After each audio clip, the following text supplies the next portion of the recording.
లేదు మా రావడం లేదు పల్లె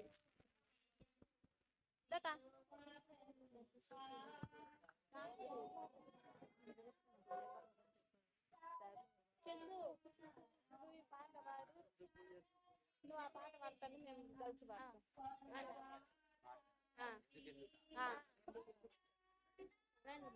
ఎందుకు ఎందుకు ఎందుకు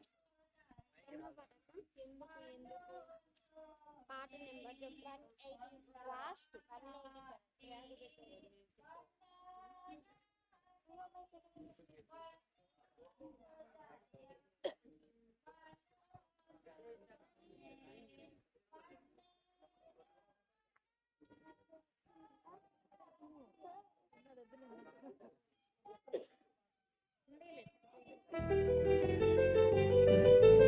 యేసుక్రీస్తునామమున కూడి వచ్చిన వారికి అందరికీ మా వందనాలు.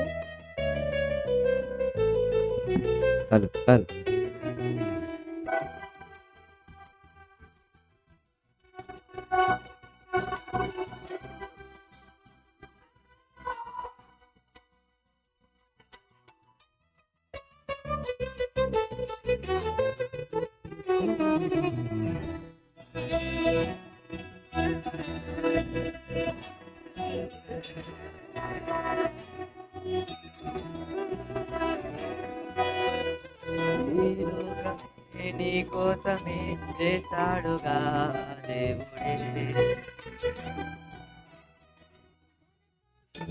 బ్రతకాలని నీకుందిగా ఈ ఊపిరి,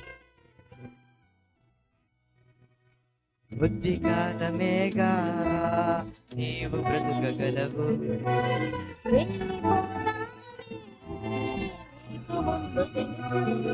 మరి ఎందుకు ఎందుకు ఎందుకు ఎందుకు భూమి మీద ఏదేదో చేద్దామని, పద ముందుకు ముందుకు ముందుకు ముందుకు తండ్రి అయిన దేవుని చూద్దామని. ఈ లోకమే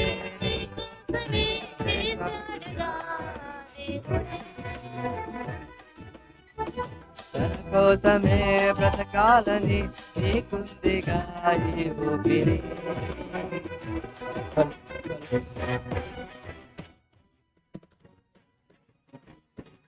హలో మైక్ హలో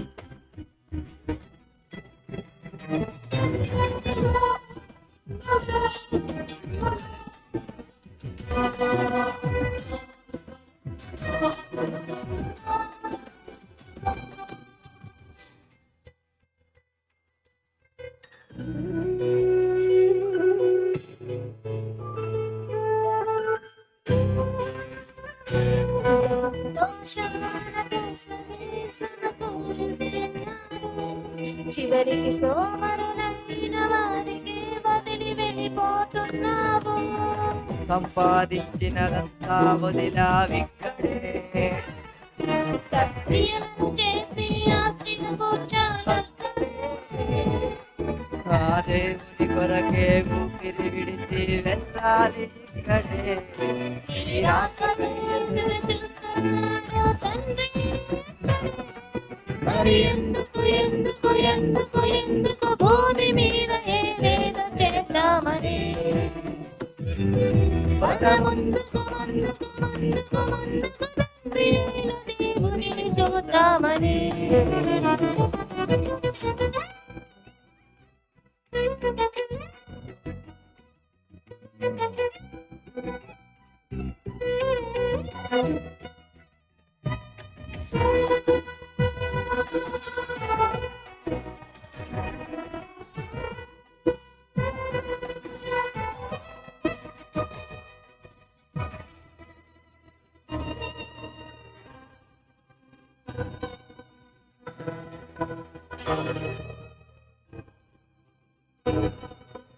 మరణిస్తే భూమిలోనే దయ్యమై తిరగవు. మనిషి చనిపోయిన తన ఆత్మను భూమి మీద ఉంచడు. చేసిన కర్మకు అనుభవం అనుభవించాలి అక్కడే. ఎవరు ముందు వెళతారో తేదీ తెలియదే. ఆ దేవుని కొరకే ఏ పనైనా చేయాలి. మరణిస్తే దేవునికి విలువను ఇవ్వాలి ఇప్పుడే. మరి ఎందుకు ఎందుకు ఎందుకు ఎందుకు భూమి మీద ఏదేదో చేద్దామని. ముందుకు ముందుకు ముందుకు ముందుకు తండ్రి అయిన దేవునిని చూద్దామని. ఈ లోకమే నీ కోసమే చేశాడుగా దేవుడే. మన కోసమే బ్రతకాలని నీకుందిగా ఈ ఊపిరి. కొద్ది కాలమేగా నీవు బ్రతకగలవు. వెళ్ళిపోతావని నీకు ముందు తెలుసు. మరి ఎందుకు ఎందుకు ఎందుకు ఎందుకు భూమి మీద ఏదేదో చేద్దామని. ముందుకు ముందుకు ముందుకు ముందుకు దేవుని చూద్దామని. ఈ లోకమే నీ కోసమే చేశాడుగా దేవుడే. తన కోసమే బ్రతకాలని నీకుందిగా ఊపిరి. Thank you.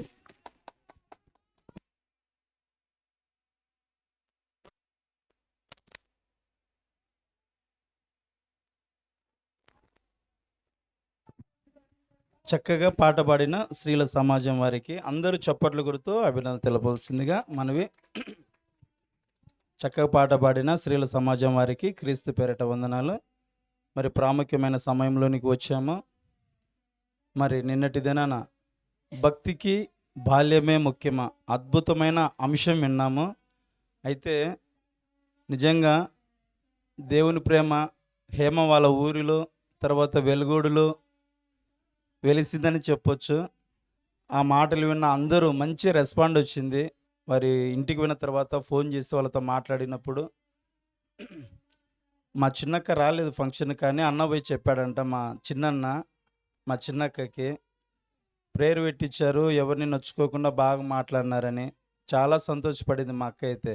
అలాగైతే నాన్న ఎన్నిసార్లైనా పోయి కూర్చొని వినొచ్చు అలాంటి మాటలని. దేవుని చిత్తం అయితే వెలుగొడులో ఒకసారి హేమ వాళ్ళ ఊరిలో ఒకసారి మనము ప్రేయర్ మీటింగ్ పెడదాము. ప్రార్థన చేయండి.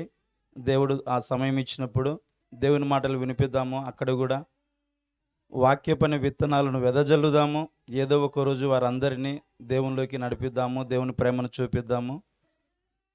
మరి దేవుని మాటలు విందాము శ్రద్ధగా.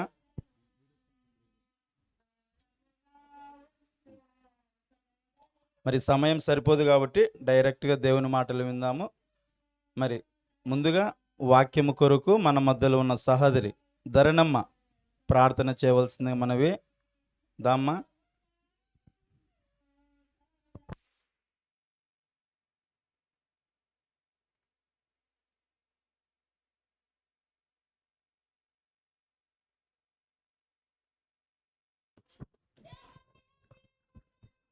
ముందుగా ఈ అవకాశం ఇచ్చిన మన తండ్రి అయిన దేవునికి కృతజ్ఞతాస్తులు చెల్లించుకుంటున్నాను.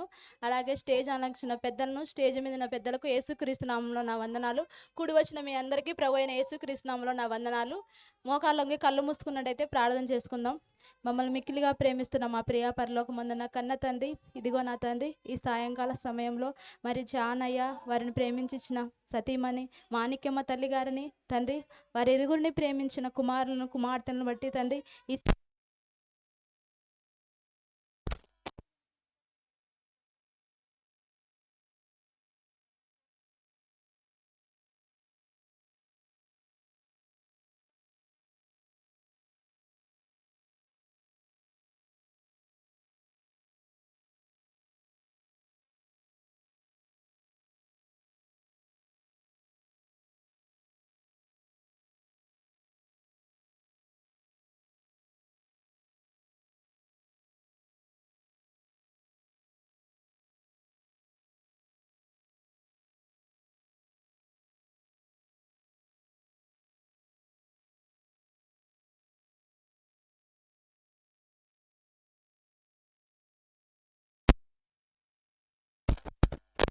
ఆమెన్.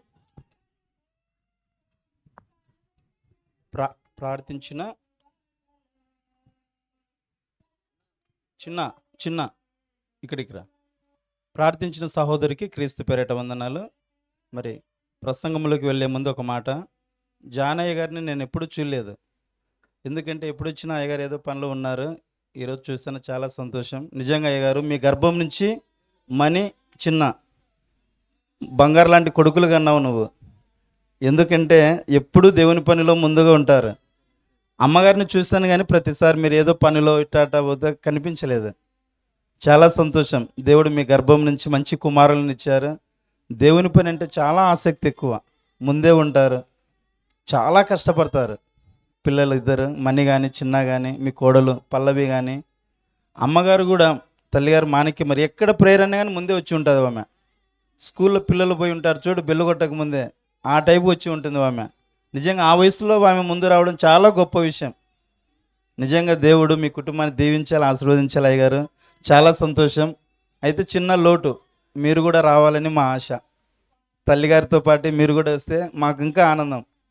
రండి, అవకాశం ఉన్నప్పుడు. ఏదైనా పనులు ఉంటే ఓకే, పని లేనప్పుడైనా రండి అయ్యగారు, అప్పుడప్పుడైనా. ఎందుకంటే మీ కుటుంబం అంతా ఉంటే అంతకంటే భాగ్యం ఏముంది చెప్పండి. చాలా సంతోషం. ఈరోజైనా మీ పని పక్కన పెట్టి ఉన్నారు ఇక్కడ. చాలా సంతోషం అయ్యగారు. మరి బర్త్డే మీటింగ్ను పురస్కరించుకొని జానయ్య గారు ఏర్పాటు చేస్తారు ఈ ప్రార్థన కూటమిని. మనమందరం దేవుని మాటలు విని కుటుంబాన్ని ఆశీర్వదించి దీవిద్దాం. మరి మెయిన్ ప్రసంగంలోకి వెళ్ళే ముందుగా అయ్యగారిని ప్రేమతో ఆహ్వానించుకుందాం.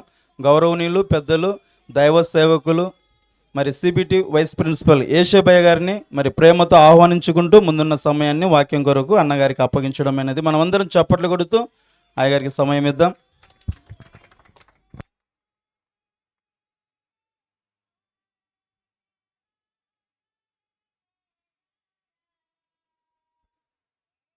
హలో హలో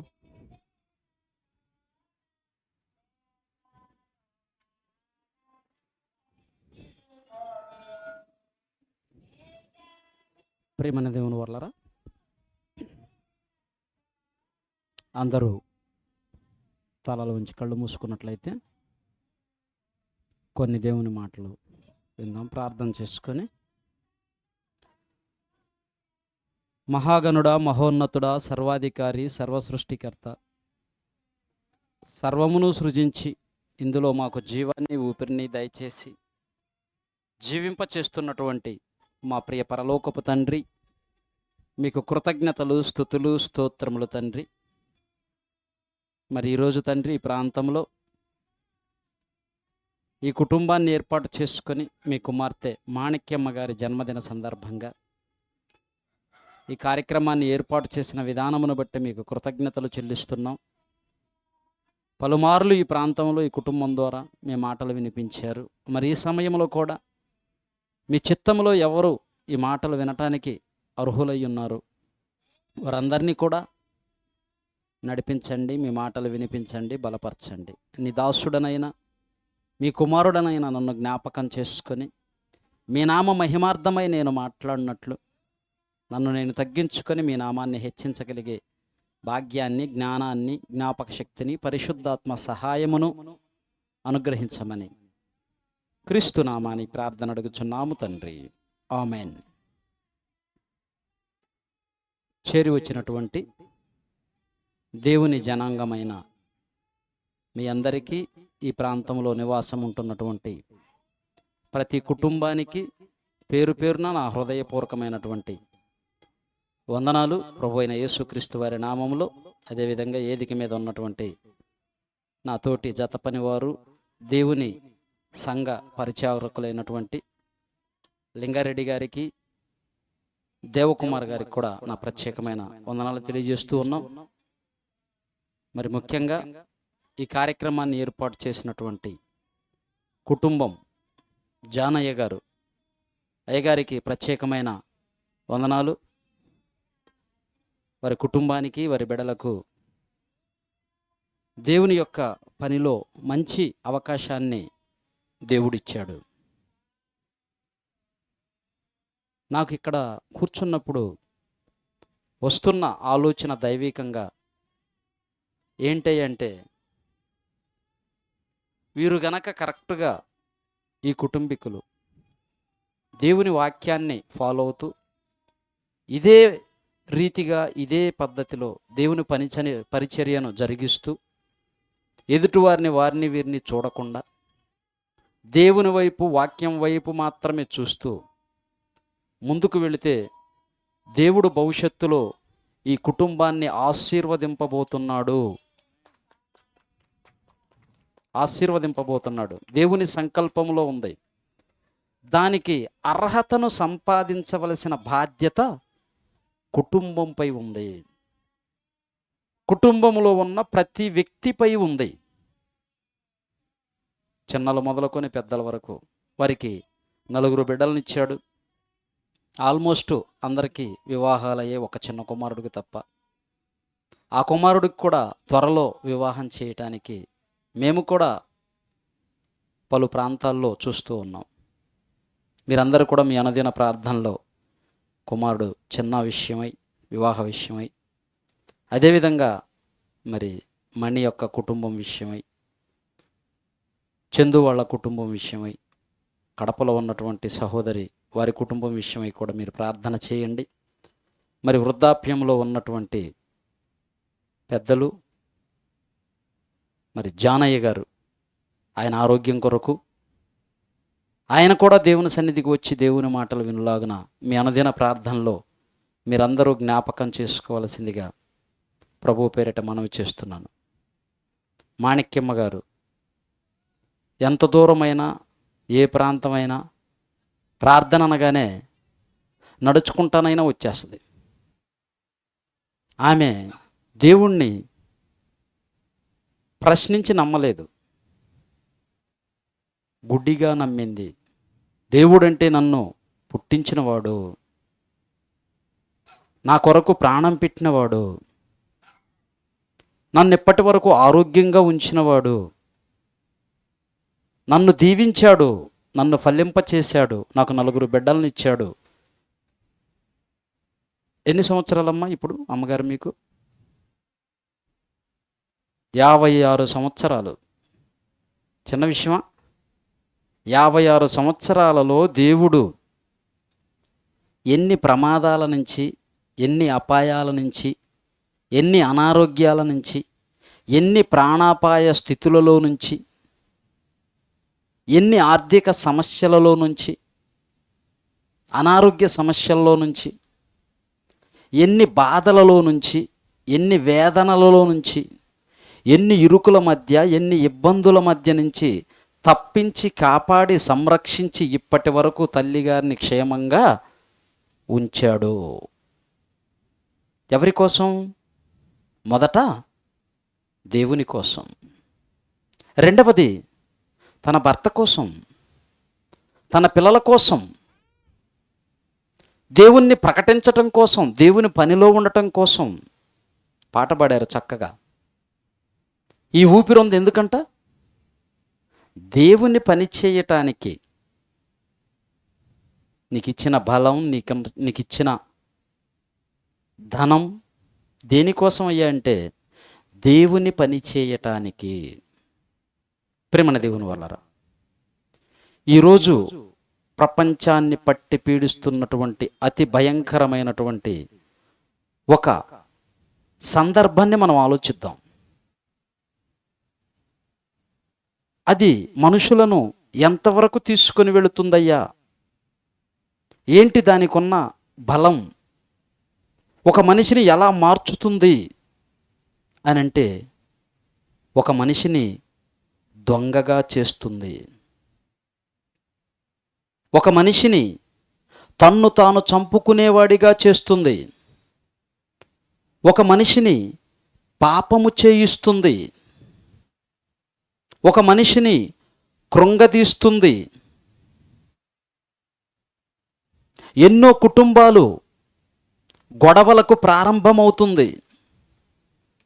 ఎన్నో కుటుంబాలు మర్డర్లు చేయటానికి కారణమవుతుంది.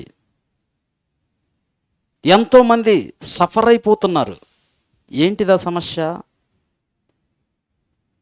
రాజకీయ నాయకులు చెప్తూ ఉంటారు, నన్ను అధికారములోనికి తీసుకొని వస్తే నేను నా దేశాన్ని, నా రాష్ట్రాన్ని, నా దేశంలో ఉన్న, నా రాష్ట్రంలో ఉన్న ప్రజలందరినీ ఏం చేస్తానంట?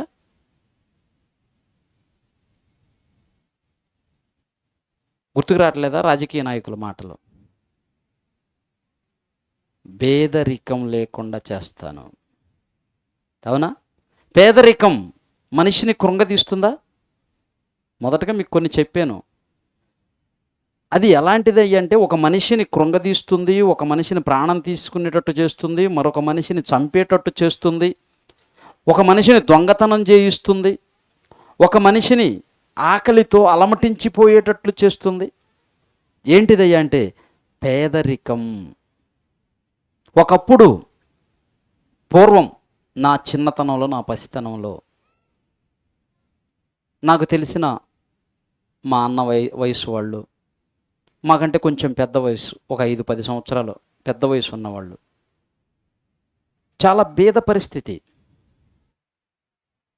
ఏమి తినటానికి కూడా, 3 పూట్ల తిండి తినటానికి కూడా లేనటువంటి పరిస్థితి. ఈరోజు చాలామంది బీదవారిగా ఉండటానికి కారణం ఏమిటయ్యా అంటే బీదరికం దేవుని శాపంగా భావిస్తున్నారు. ఈరోజు మన అంశం కూడా అదే. బీదరికం దేవుని శాపమా? పేదవాడిగా ఉండటం దేవుని శాపమా? ప్రేమన దేవుని వల్లరా, ఇది మనం ఆలోచిస్తే ఎన్నో కుటుంబాలు సఫర్ అయిపోతున్నాయి, ఎన్నో కుటుంబాలు రోడ్డున పడిపోతున్నాయి, ఎన్నో కుటుంబాలు అప్పుల పాలవుతున్నాయి, ఎన్నో కుటుంబాలు చిన్నాభిన్నమైపోతున్నాయి, ఎన్నో కుటుంబాలలో అలజడులు, గొడవలు ప్రారంభమవుతున్నాయి. చాలామంది గొప్ప గొప్ప వాళ్ళు అనుకున్న వాళ్ళు, రాజకీయ నాయకులు, వాళ్ళు అధికారంలోనికి రాకముందు చేసే వాగ్దానాలన్నీ కూడా ఎవరిని ఉద్దేశించి ఉంటాయి? ఎవరిని ఉద్దేశించి ఉంటాయి? బీదవారిని ఉద్దేశించే ఉంటాయి. అవునా కదా మార్కయ్య గారు? రాజకీయ నాయకులు వాగ్దానాలు ఏం చేస్తారు? పర్లేదు ఉన్నాయండి. రాజకీయ నాయకులు వాగ్దానాలు ఏం చేస్తారు? ఎలక్షన్కి ముందు వచ్చి, ఇదిగో మా రాష్ట్రంలో ఇల్లు లేని పేదవాడంటూ ఉండకూడదు, ఇల్లు లేని పేదవాడు ఉండకూడదు, దానిపైనే మేము కృషి చేస్తాం, సాధిస్తాం, ప్రతి పథకాలు పెట్టి ప్రతి పథకం పేదవాడికి అందేటట్లుగా మేము చేస్తాం, అన్ని పథకాలను అందిస్తాం, వితంతువులకు పెన్షన్ ఇస్తాం, వృద్ధులకు పెన్షన్ ఇస్తాం, వికలాంగులకు పెన్షన్లు ఇస్తాం, ఎస్సీ ఎస్టీ బీసీలకు ఇదిగో ఈ రిజర్వేషన్లు ఇస్తాం అని చెప్పి ఎన్నో వాగ్దానాలు చేస్తూ ఉంటారు. నా దేశంలో, నా రాష్ట్రంలో భేదవాడు అంటూ లేకుండా ఉండాలన్నదే నా ప్రధాన ధ్యేయం, నా ప్రధాన లక్ష్యం. నా దేహములో ఉన్న చివరి రక్తపు బొట్టు వరకు నా ప్రజల కోసం నేను ధారపోస్తాను అని వాగ్దానాలు చేస్తారు. మరి ఇండియా స్వతంత్రం వచ్చి ఇప్పటికీ 7 పదులు దాటిపోయింది. ఏ నాయకుడైనా, ఏ అధికారి అయినా పేదవాడు లేకుండా చేయగలిగాడా? పేద కుటుంబాలు లేకుండా చేయగలిగారా? ప్రపంచంలో ఎన్నో దేశాలు ఉన్నాయి, కొన్ని వందల దేశాలు ఉన్నాయి. ఇన్ని దేశాలలో కొన్ని ధనిక దేశాలు ఉన్నాయి, కొన్ని దేశాలు కడుపు నిండా తినటానికి తిండి లేక, ఉండటానికి ఇల్లు లేక, కట్టుకోవటానికి బట్టలు లేక గోచీలు పెట్టుకొని తిరుగుతున్న దేశాలున్నాయి. అమెరికా ధనవంతమైన దేశం, ఆస్ట్రేలియా ధనవంతమైన దేశం, జర్మనీ, జపాన్, ఎన్నో దేశాలు ఉన్నాయి. ధనవంతమైన దేశాల లిస్టులో ఉన్నాయి.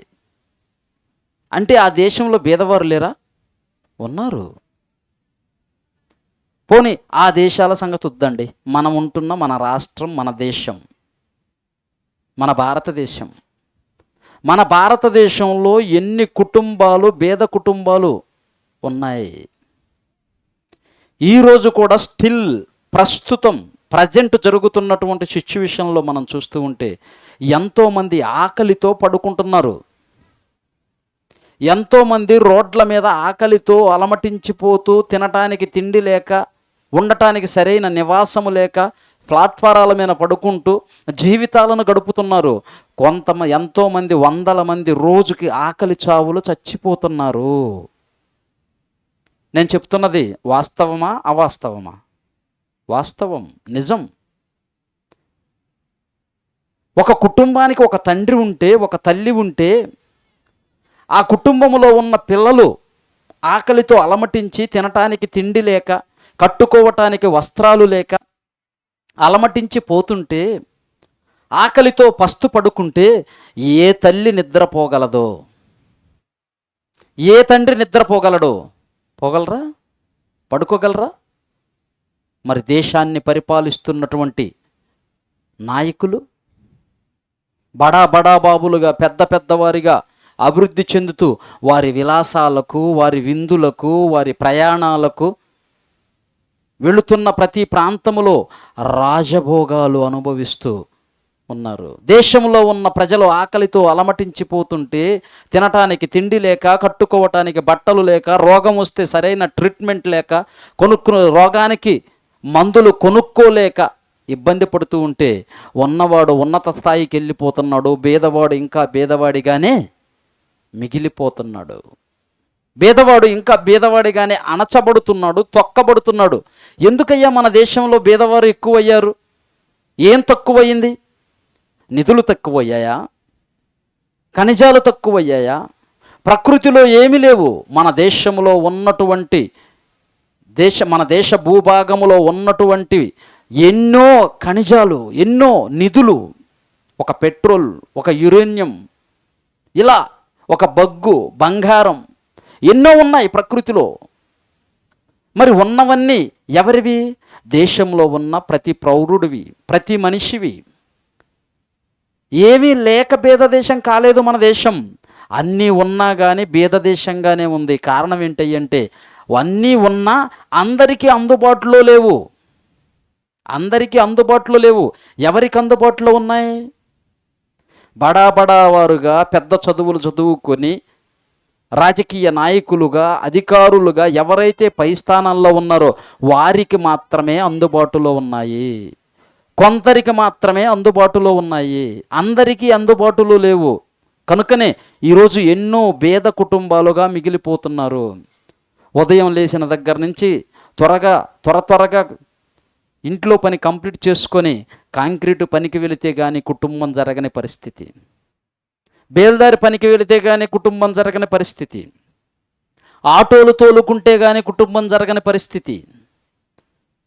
ఏదో అంత క్యారీ అన్నం పెట్టుకొని పొలంలోనికి వెళ్ళి పని చేసుకొని వస్తే కానీ కుటుంబాన్ని, బిడ్డలను పోషించుకోలేని పరిస్థితి ఈరోజు మనం ఉంటున్న ఈ ప్రాంతంలో ఎన్నో కుటుంబాలు ఉన్నాయి.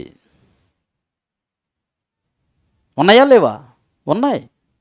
ఎన్నో కుటుంబాలు ఉన్నాయి. సమస్యలతో అల్లాడిపోతున్నారు. దీని అంతటికీ కారణం ఏంటి? ఎవరు చేయగలరు? దేశంలో భేదవాడు లేకుండా ఎవరైనా చేయగలరా అంటే దేవుడు చెప్పాడు ఒక మాట. ఇప్పుడు బైబిల్లోకి వెళ్ళి చూద్దాం. వీళ్ళు ఎంతోమంది ప్రగల్భాలు పలుకుతున్నారు కదా, వాగ్దానాలు చేస్తున్నారు కదా, ప్రమాణాలు చేస్తున్నారు కదా. మరి వీళ్ళు చేయగలిగారా, చేయలేరా, సాధించగలరా, సాధించలేరా అంటే ఒక మాటను మనం బైబిల్లో చూస్తే ద్వితీయోపదేశ కాండం 4వ అధ్యాయం 19వ వచనం చూడండి. ద్వితీయోపదేశ కాండం 4వ అధ్యాయం 19వ వచనం. సూర్య చంద్ర నక్షత్రములైన ఆకాశ సైన్యమును చూసి మరులు కొల్పబడి నీ దేవుడైన యెహోవా సర్వ ఆకాశము కిందనున్న సమస్త ప్రజల కొరకు పంచిపెట్టిన వాటికి నమస్కరించి వాటిని పూజింపకుండునట్లును మీరు బహు జాగ్రత్త పరండి. ఈరోజు మనుషులు ఎలా తయారయ్యారు? ఆకాశము కింద ఉన్న సర్వ సృష్టిలో, ప్రకృతిలో బంగారం ఉంది, వెండి ఉంది, వజ్రాలు ఉన్నాయి, వైడూర్యాలు ఉన్నాయి, ఎన్నో రత్న రాసులు ఉన్నాయి, చెట్లు ఉన్నాయి, కొండలు ఉన్నాయి, లోయలు ఉన్నాయి, సదస్సులు ఉన్నాయి, సముద్రాలు ఉన్నాయి, ఎన్నో ఉన్నాయి, జంతువులు ఉన్నాయి, పక్షులు ఉన్నాయి, క్రూర మృగాలు ఉన్నాయి, మనుషులు జాతి, మానవ జాతి ఉన్నారు. వీరు వీటిని అన్నిటిని సృష్టించినటువంటి సృష్టికర్త అయిన దేవుణ్ణి విడిచిపెట్టి సృష్టిని ఆరాధించుకుంటున్నారు, పూజించుకుంటున్నారు అంటున్నాడు. ఇంకా చదువమ్మ ముందుకి. యెహోవా మిమ్మును చేపట్టి నేడున్నట్లు 15వ అధ్యాయం 11వ వచనం చూడండి. అదే ద్వితీయోపదేశకాండం 15వ అధ్యాయం 11వ వచనం. బీదలు దేశములో ఉండక మానరు. కన్ఫర్మ్ చేసేసాడు దేవుడు. ఏం చెప్తున్నాడు? బీదలు దేశములో ఉండక మానరు. అది ఎంత పెద్ద దేశమైనా, ఎంత ధనిక దేశమైనా, ఎంత గొప్ప దేశమైనా బీదలు ఉండక మానరు. ఎందుకు ఉండరంటే అందరూ దొంగలు, బడాబాబులంతా ఏమైపోయారు? దొంగలు దొంగలు దొంగలు దోచుకుంటున్నారు. పేదవారికి చెందవలసినటువంటి వాటిని చెందనివ్వకుండా ప్రకృతిలో ఉన్నటువంటి ఖనిజాలన్నిటినీ, నిధులన్నిటినీ కూడా దోచుకుంటున్నారు. ఎంతో దూరం ఎందుకు? మనమున్న ఈ కాలంలోనే బళ్ళారి ప్రాంతంలో ఉన్నటువంటి ఆ యొక్క ఉక్కు, ఐరన్ ఏం చేశారు? మన దేశంలో ఉన్న ప్రతి పౌరుని హక్కు అది. అక్కడున్న ఉక్కు మన దేశంలో ఉన్న ప్రతి పౌరుని హక్కు. కానీ గవర్నమెంటు ఒక అతనికి లీజుకి ఇస్తే అతను ఏం చేశాడు? అంటే గవర్నమెంట్కి ఏదో 10వ పరకో గట్టి లక్షలకు, కోట్లకు విదేశాలకు అమ్మేశాడు.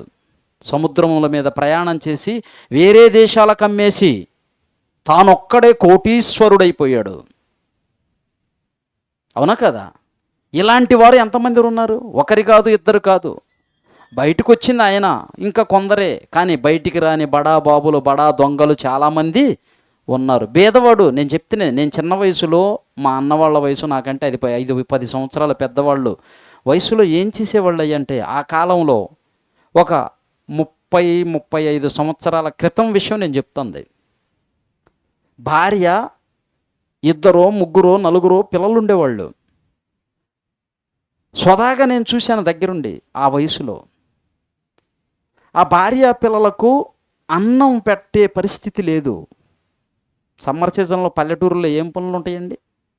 వర్షాకాలం అయితే ఏదో పొలం పని ఉంటుంది, విత్తనాలు వేసేదో, కలుపు తీసేదో, పంట కోసేదో, పంట నూర్పిడు కుప్పలు కొట్టేదో, ఏదో ఒక పని ఉండేది రైతుల దగ్గర. ఆ పని చేసుకొని కుటుంబాన్ని పోషించుకునేవాళ్ళు. అక్కడ ఏం ఫ్యాక్టరీలు ఏమేమి ఉండవు కదా పల్లెల ఏరియాల్లో. ఏదో ఒక దానిలోకి వెళ్ళి, లేదా బట్టల షాపులోనో వాటిలోనో వీటిలోనో డ్యూటీ చేసుకొని కుటుంబాన్ని పోషించుకోవటానికి అవకాశం ఉండేది కాదు. అప్పుడు వాళ్ళు ఏం చేసేవాళ్ళు అంటే, రాత్రి అందరూ అన్నం తిని పడుకున్న తరువాత ఈ తండ్రి యజమానుడు ఒక్కడే వెళ్ళిపోయేవాడు పొలంలోనికి వెళ్ళిపోయేవాడు. వెళ్ళిపోయి ఏం చేసేవాడు అంటే, తాడి చెట్లు తెలుసు కదా మీకు, బాగా హైట్ ఉంటాయి, చాలా హైట్ ఉంటాయి. ఆ తాడి చెట్లు ఎక్కి ఎప్పుడు, ఏ టైంలో?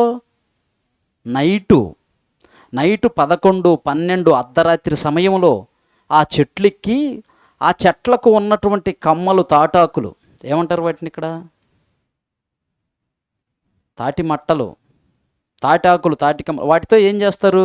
అప్పుడు పూర్వం పూరిళ్ళు ఉండేవి, పాకలు వేసుకునేవాళ్ళు. పెళ్ళిళ్ళకి ఇప్పుడు టెంట్లు వేస్తున్నారు. అప్పుడు పెళ్ళిళ్ళకి ఏం చేసేవాళ్ళు తెలుసా? ఆ తాటాకులతోనే పందిరేసేవాళ్ళు. వీళ్ళు ఏం చేస్తారంటే, ఈ రాత్రి 11, 12, 1 గంట అర్ధరాత్రి వెళ్ళి ఆ చెట్టు ఎక్కి ఆ చెట్టుకున్న ఆకులన్నీ తెగ్గొట్టుకొని ఆ పచ్చి ఆకులే ఒక 50, 30, 40 మోయగలిగినన్ని కట్టుకొని ఆ రాత్రే మరలా వేరే ప్రాంతం, చిలకలూరుపేట ప్రాంతానికి ఒక 20-30 కిలోమీటర్ల దూరంలో ఉన్న ఆ ప్రాంతానికి వీటిని అన్నిటిని తీసుకొని రోడ్డు మీదకి వచ్చి ఆ టైంలో లారీలో ఒకటి ఆపుకొని వీటిని తీసుకుని వెళ్ళి అక్కడ వెళ్ళి ఏకుజామున 4-5 గంటలకల్లా వీటిని అమ్మేసి ఎంతకి? 20కో 30కో, ఒక ఆకు ఒక ₹10. రూపాయి అంతే.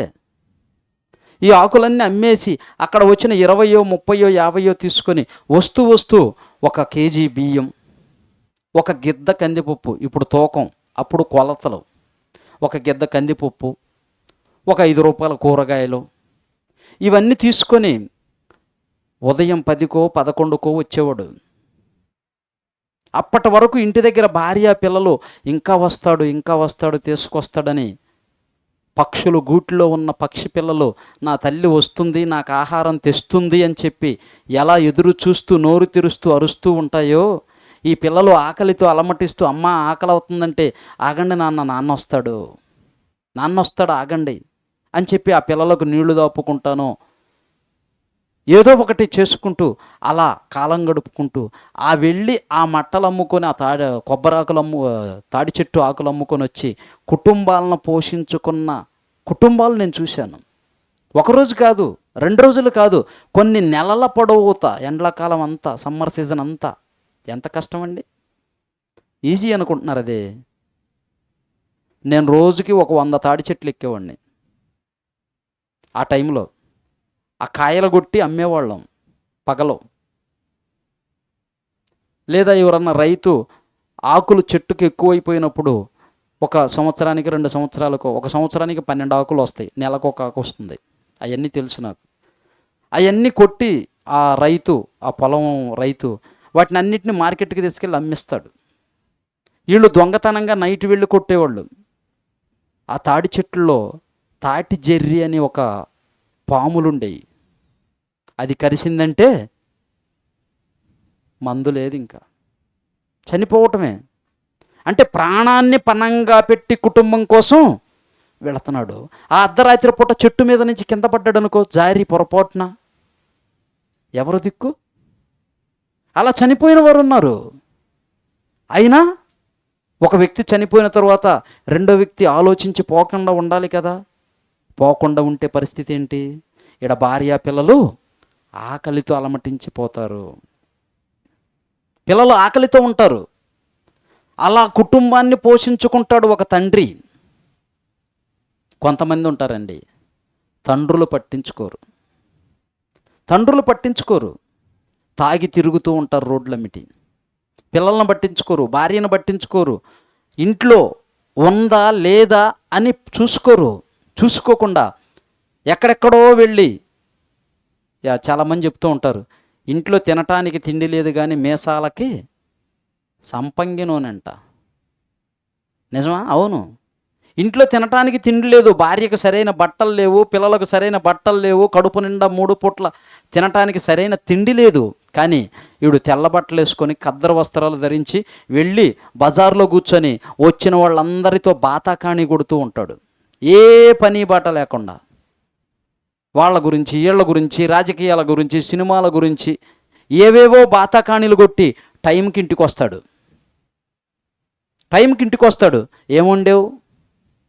ఏముండింది? నువ్వేమన్నా తెచ్చిచ్చితే కదా వండను. ఆమె ఏదో పనికి వెళ్ళి, కలుపుకెళ్ళో నాటుకెళ్ళో ఏదో పొలంలో పని చేసుకొని ఏదో ఒక దగ్గర అంత పని చేసి అంత ముద్ద తీసుకొని వస్తే ఆ పిల్లలకు పెట్టాలని అంత తీసుకొని వస్తే అది ఆ పిల్లలకు కూడా లేకుండా తినే వాళ్ళని చూశాను నేను. ఒక్కొక్క తల్లి అయితే నేను చూశానండి. మా అమ్మ వంట చేసి వెళ్ళిపోతుంది, పొలం వెళ్ళిపోతుంది. అప్పుడు ఇంటికి తాళాలు కూడా ఉండేవి కాదు, గడి కూడా ఉండేది కాదు సరిగ్గా. ఆ తలుపు గడి లేనందువల్ల ఏం చేస్తారయ్యా అంటే ఉట్టులని ఉండేవి. ఉట్టులు ఐడియా ఉండేవి మీకు? పైన ఒకదానికి ఆలగట్టి ఈ హైట్లో పెడతారు. ఏంటయ్యా? ఉట్టి. అది మా కల్లి కూడా అదే అంటారు. ఈ వండిన అన్నము కూర అన్నీ తీసుకెళ్ళి దాని మీద పెడతారు. ఎందుకు? కింద ఉంటే కుక్కలు వస్తాయి, పిల్లలు ఎవరన్నా వచ్చి ఆగమం చేస్తారు, పాడు చేస్తారు అని చెప్పి ఆ ఉట్టి మీద పెట్టేవాళ్ళు. అది పిల్లులకి కుక్కలకి అందుబాటు లేకుండా పెట్టేవాళ్ళు, భద్రం చేసేవాళ్ళు. ఆ యొక్క మా అమ్మ దాని మీద పెట్టి వెళ్ళిపోతే ఆ తల్లి నేను చూస్తూనే ఉంటా. చిన్న వయసులో మేము ఆడుకోవటానికి వెళ్ళినప్పుడు మా తమ్ముడు మేము, ఆమె వచ్చి అక్కడ వండినటువంటి పప్పు సగం వేసుకుంటుంది గిన్నెలో, సగం వేసుకొని ఆ మిగిలిన పప్పులో మరలా సగం నీళ్లు పోసి అంత ఉప్పేసి కలదిప్పి వెళ్ళిపోయేది. ఇది తీసుకొని వెళ్ళి వాళ్ళ పిల్లలకు పెట్టుకునేది. 2 పిల్లలకు పెట్టుకునేది. అప్పుడు మాకు ఇంత అవగాహన లేదు కాబట్టి, ఎందుకు చేసింది ఆమె దొంగతనం? దేనికోసం చేసింది? పిల్లల కోసం, కడుపు మంట. ఆయన ఏం చేసేవాడు? అక్కడి నుంచి వెళ్ళిపోయేవాడు. ఒక వారం 10 రోజుల దాకా ఇంటికి రాడు ఆయన. అక్కడి నుంచి వెళ్ళిపోయి వారం 10 రోజుల వరకు ఇంటికి రాడు.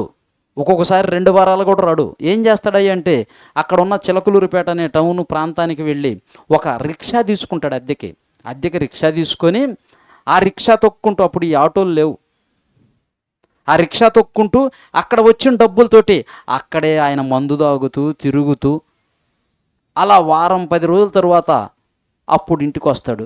వస్తా ఈ 10 రోజుల నుంచి సంపాదించిన ఏమైనా తీసుకొని వస్తాడా? రాడు. ఒట్టి చేతులతో వచ్చిన సందర్భాలు ఉంటాయి. తాగి ఫుల్లుగా ఊగుతూ ఇంటి దాకా కూడా రాకుండా దారిలో పడిపోయే పరిస్థితి. ఆ పిల్లలకు సరైన చదువు లేదు, తినటానికి సరైన తిండి లేదు. ఆమె పాపం చాలా కష్టపడుతూ ఉండేది. ఎక్కడ పని ఉందన్నా పని లేదన్నా బతిమలాడి పరిగెత్తుకుంటూ 5 కిలోమీటర్లు 6 కిలోమీటర్లు నడుచుకుంటూ వెళ్ళి పొగాకు కంపెనీలో పనిచేసి వచ్చేది. ఎంత కష్టం ఆలోచించండి. ఈ కష్టాలు ఇక్కడున్న వాళ్ళు ఎవరైనా ఎదుర్కొన్నారా?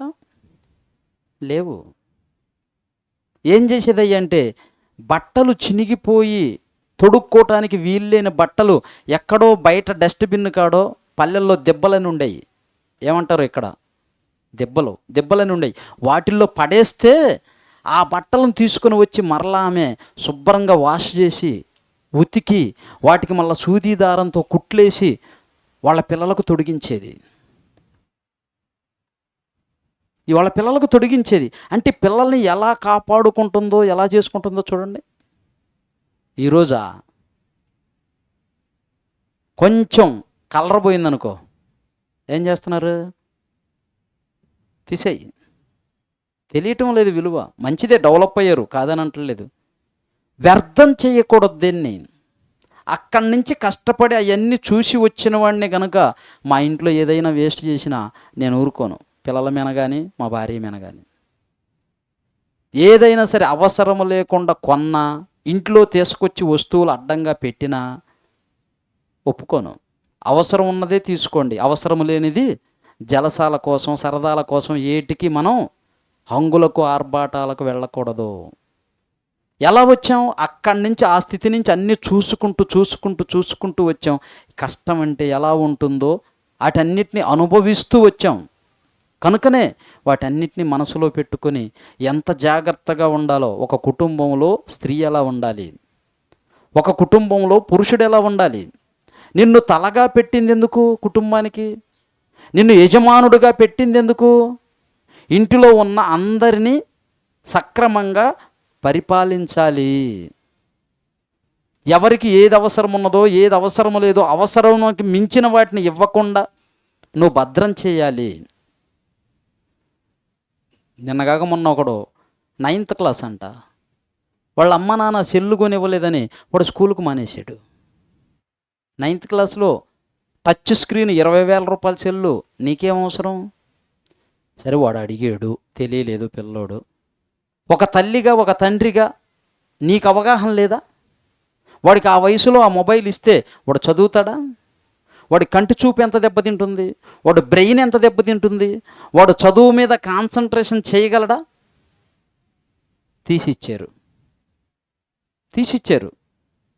తీసిచ్చిన తర్వాత ఆ మొబైల్ పట్టుకొని, అంతకుముందు బాగా చక్కగా అన్నింటిలో పాస్ అయ్యేవాడు 10th క్లాసు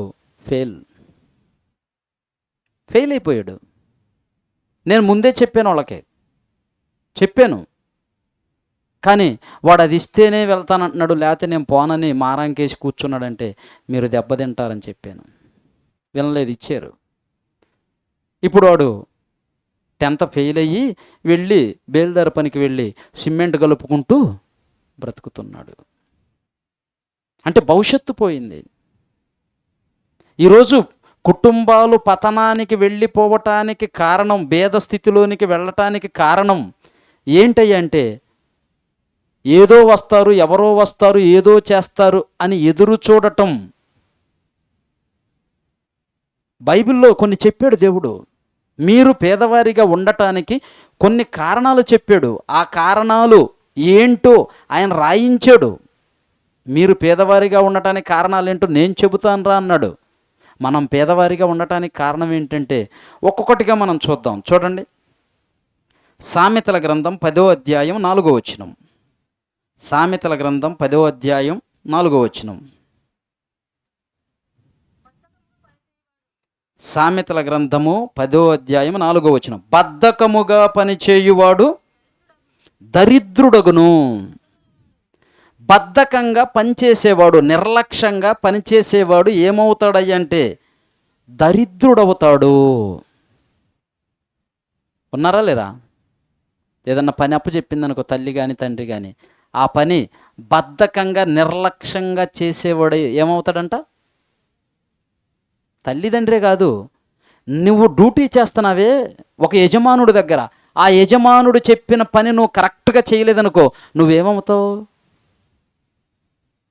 ఆ యజమానుడి దగ్గర నువ్వు నమ్మకంగా ఉండాలి. అతను అప్పగించిన పనిని సంపూర్తి చేయాలి, కంప్లీట్ చేయాలి. చెయ్యకపోతే నువ్వేమవుతావంటే దరిద్రుడవుతావు, ఏమీ లేనివాడిగా ఉంటావు. నమ్మకత్వాన్ని కోల్పోతే ఎక్కడికి వెళ్ళి ఎవరి దగ్గర ఏమి చేస్తావు? నువ్వు 10 రూపాయలు సంపాదించుకోవాలన్నా నీ నోటి మాట నీ చేతలో, నువ్వు 10 రూపాయలు పోగొట్టుకోవాలన్నా నీ నోటి మాట నీ చేతలలోనే ఉంటుంది. ప్రియమైన సోదరుడా, ప్రియమైన సోదరి, పేదవారిగా ఉండాలన్నది దేవుని కోరిక కాదు. పేదవారిగా ఉండాలన్నది దేవుని కోరిక అయితే ఈ ప్రకృతిలో ఎందుకు ఇంత బంగారాన్ని పెట్టాడు, ఎందుకు ఇంత ఆయిల్ని పెట్టాడు, ఎందుకు ఇంత యురేనియాన్ని, ఇంత బొగ్గుని, వీటన్నిటిని ఖనిజ లవణాలను, నిధులను పెట్టాడు?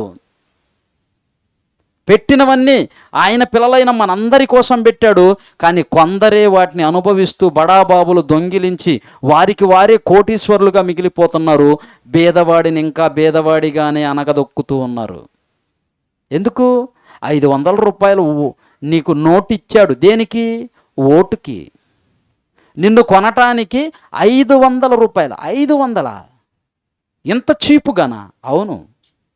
500 రూపాయల నోటు తీసుకొని నువ్వు ఓటేస్తే 5 సంవత్సరాలు నిన్ను పరిపాలిస్తాడు. 500 రూపాయల నోటు ఎందుకు పెట్టాడో తెలుసా? 500 కోట్లు సంపాదించడానికి పెట్టాడు. ఆడిచ్చే 500 రూపాయల నోటు కోసమో, బిర్యానీ ప్యాకెట్ కోసమో నువ్వు నమ్మి వేస్తే ఆడు నిన్ను 5 సంవత్సరాలు నీ నెత్తి మీద కూర్చొని ఉన్నదంతా దోచుకొని వెళ్ళిపోతాడు. ఈరోజు ఇళ్ళు వాళ్ళని కాదు, ప్రతి ఒక్కళ్ళు రాజకీయంలో ఉన్నవారందరూ అదే తంతులో ఉన్నారు. ప్రేమ దేవుని వల్ల అంటే ఓటు వేయకూడదా? వేయాలి. ఎవరికి వేయాలి, ఎందుకు వేయాలి, ఎలా ఉంటే వేయాలి అవి తెలుసుకోవాలి. ఈరోజు ప్రజలకు అవగాహన లేదు, ఆలోచన లేదు.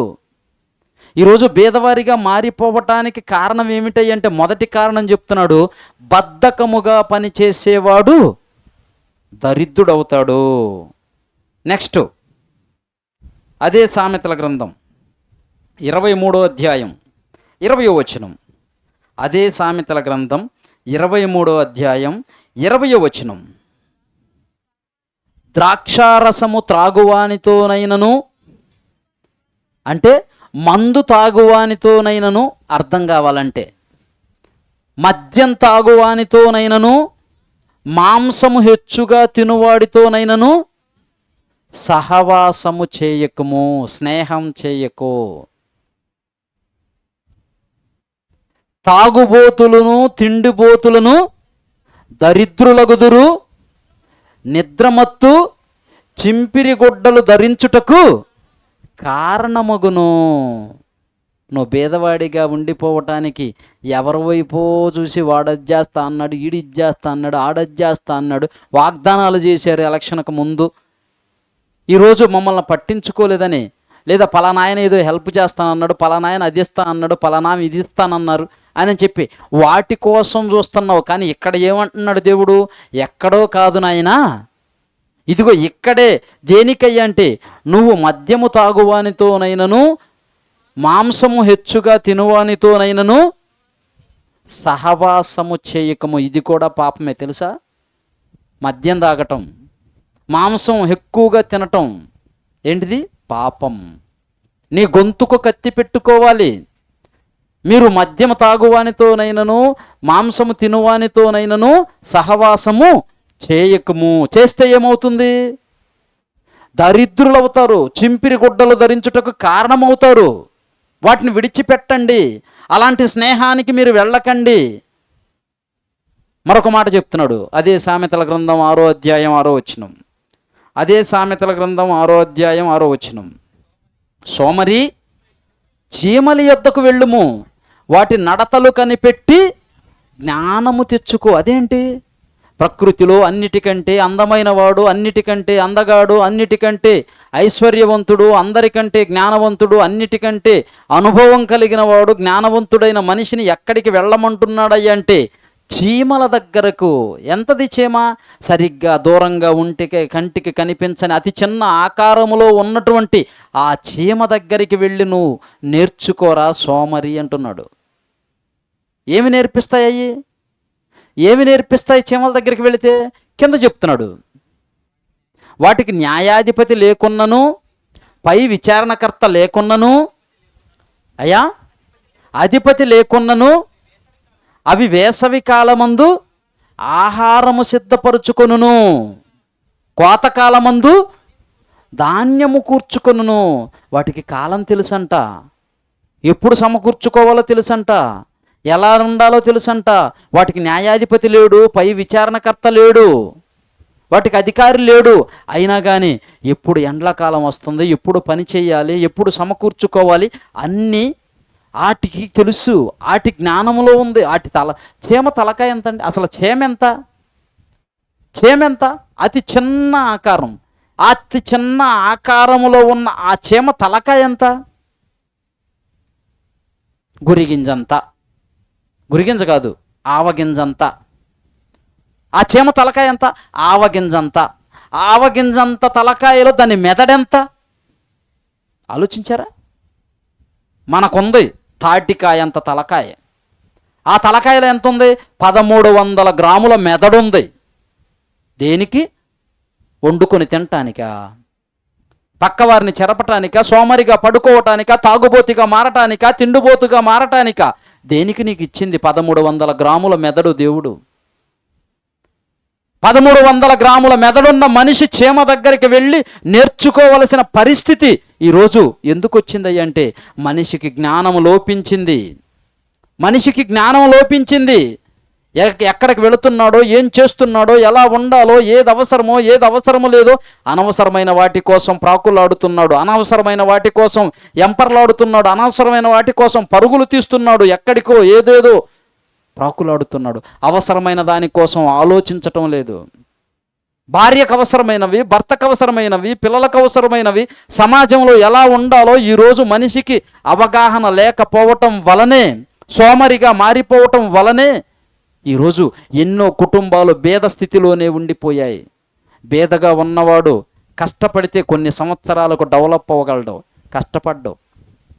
కష్టపడ్డావు ఏదైనా తీరని రోగం వచ్చిందనుకో అప్పులు చేయాలి. బాగా ఆరోగ్యం బాగున్నప్పుడేమో తిరిగాడు, కానీ రోగం వచ్చిన తర్వాత అప్పులు చేయాలి. ఆలోచించు. నువ్వు యవ్వన ప్రాయంలో కష్టపడి పని చేయాలి, కానీ యవ్వన ప్రాయంలో కష్టపడి పని చేసే శక్తి ఉన్న కాలంలోనే నువ్వు నీ దేహాన్ని మత్తుకి, తిండికి, మంచానికి బానిసను చేసి ఏవేవో అలవాట్లు చేసుకొని వాటిని విడిచిపెట్టలేక వాటిలోనే మగ్గిపోతూ ఆఖరికి నీ కుటుంబాన్ని పోషించుకోలేని స్థితిలోనికి వెళ్ళిపోతున్నావేమో. ఆలోచించు. నేను పడిన కష్టాలు చెప్పుకుంటూ పోతే ఈరోజు రాత్రంతా తెల్లవార్దులు చెప్పిన అయిపోనన్ని అనుభవాలు నాకున్నాయి. ఆర్థికంగాను ఎన్నో సమస్యలతో చిన్న వయసులోనే తండ్రిని కోల్పోయి తల్లి తెలివి లేకుండా ఉన్న ఆ సమయంలో, ఆ పసితనంలో నుంచే మాకు 2 అన్నలుంటే వాళ్ళిద్దరూ పనులకు వెళ్ళి ఆ పనులు చేసి వచ్చిన డబ్బులు మా అమ్మగారికి ఇస్తే మా అమ్మ తెలివి కలిగింది కాదు గనక ఎవరు అడిగితే వాళ్ళకి బంధువులకి ఇచ్చి ఎంతోమందికి పనిచేసి ఇచ్చేసి వాళ్ళు ఇబ్బందులు చెప్తే మరలా మాయమాటలు చెప్తే ఇచ్చేసి తిరిగి వాళ్ళు ఇవ్వని పరిస్థితి. ఇవ్వకపోతే వాళ్ళ మీదకి వెళ్ళి గొడవ చేసి వసూలు చేసే పరిస్థితి కూడా లేదు.